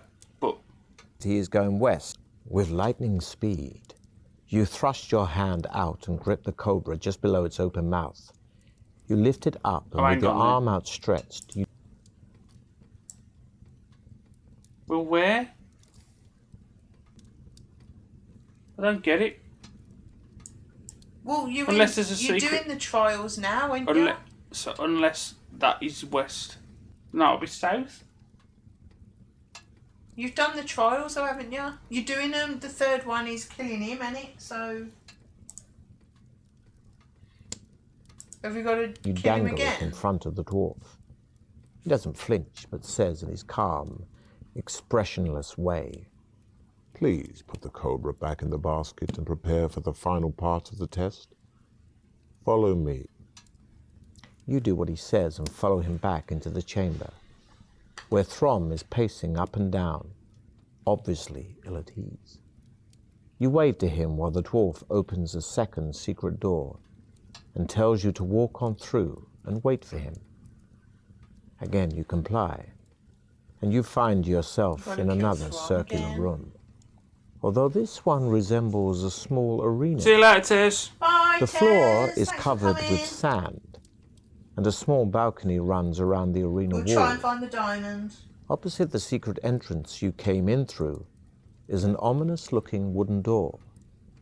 Suddenly you hear a shout, and you look up to see the smiling dwarf standing on the balcony. He throws 2 pieces of paper down to you. On one of them, the words, "No skip this, will ya? crop is," are As if we've got to fight these again. You call out to the dwarf that you are ready to fight the Minotaur. The wooden door rises slowly, and you see the fearsome beast, half man, I don't half suppose you bull, can step reload into it the after arena. you've killed it, can you? Steam blows from its nostrils as it works itself up into a rage, ready to attack. Suddenly it rushes forward, swinging its double-headed axe. Rude. Remember that light with all the faces in it from ages ago? You needed to walk through that. Any idea where that is? Your I don't speed know. is Well, improving. someone doing this then? You or not? run directly I at the think you needed to Minotaur walk and through slice that at its leg before you as you do run this. by. Any idea where it is? Because we ain't got a pissing clue. Well, there's a junction here, so it's as good a point as any. But we've definitely walked, because we walked around it rather than through it. See, there's many ways we could have gone. Yeah. I have no idea. I've no idea where it is. Anyway, we better pack it in, ain't we? Oh, we're so close to finishing. But we're not. Finish No, it. we could be here all night finding it. Not if it tells us where it is.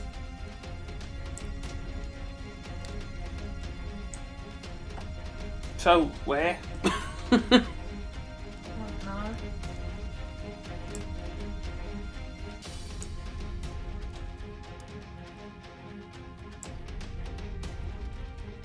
Literally wouldn't have any clue of where. No, it would there's be. nothing. Yeah, but once you go Exactly. back, So we ain't gonna do it everything anyway. else So yeah. back again. Oh yeah. I forgot about that.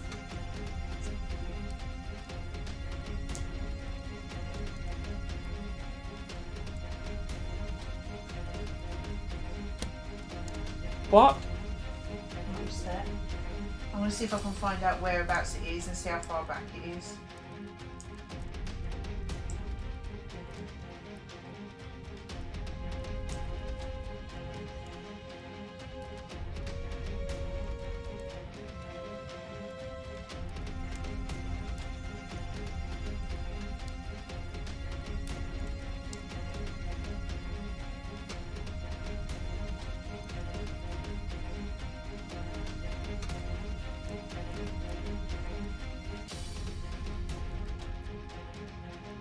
Oh, that's the one for the actual book.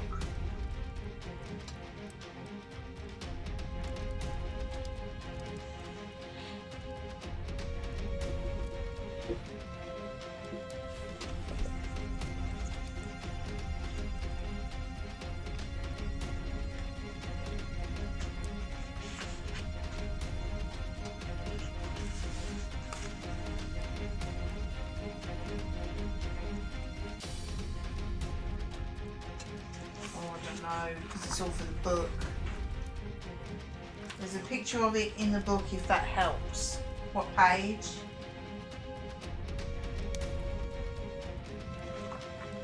It is 344. Oh. Trouble is, it's not in order in that book, Nah. is it? Feed Gary's wasting away. Yeah, we'll have to knock it on the head anyway. Thank It is you. that time. Cheers, Targa. Yeah, we'll have to knock it on the head anyway. We will attempt it again. Rude. I really like that. Yeah, That's it's really good. good. Enjoyed Yes. I'm definitely not going to read this later on. No, you are not. Yeah, but we'll have to go back and explore every bit we haven't seen anyway. Won't we? Huh? Stop reading. Cheating. You twat. No, I'm glad you enjoyed it. I did.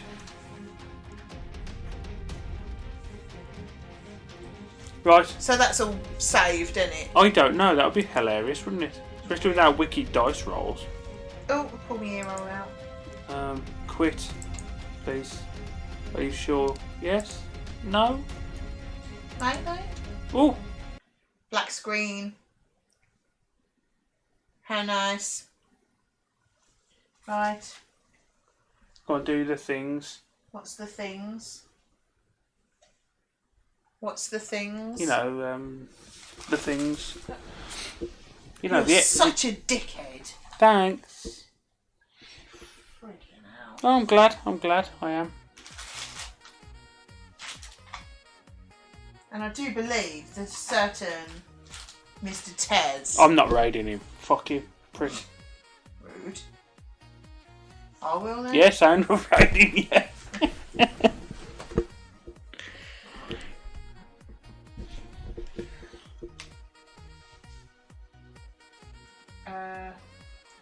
Right. I hope they bring more out like that. That's wicked, that is. Pissing earholes with your fat arse. You'll have to tell me if there's any honks or anything. Tez is still on the countdown screen. Oh well, we'll wait for him. can write mean things in the chat while I wait for him. Team Onion. Freaking onion. He's a gunyon, Jay. He's an onion. He's a gunyon.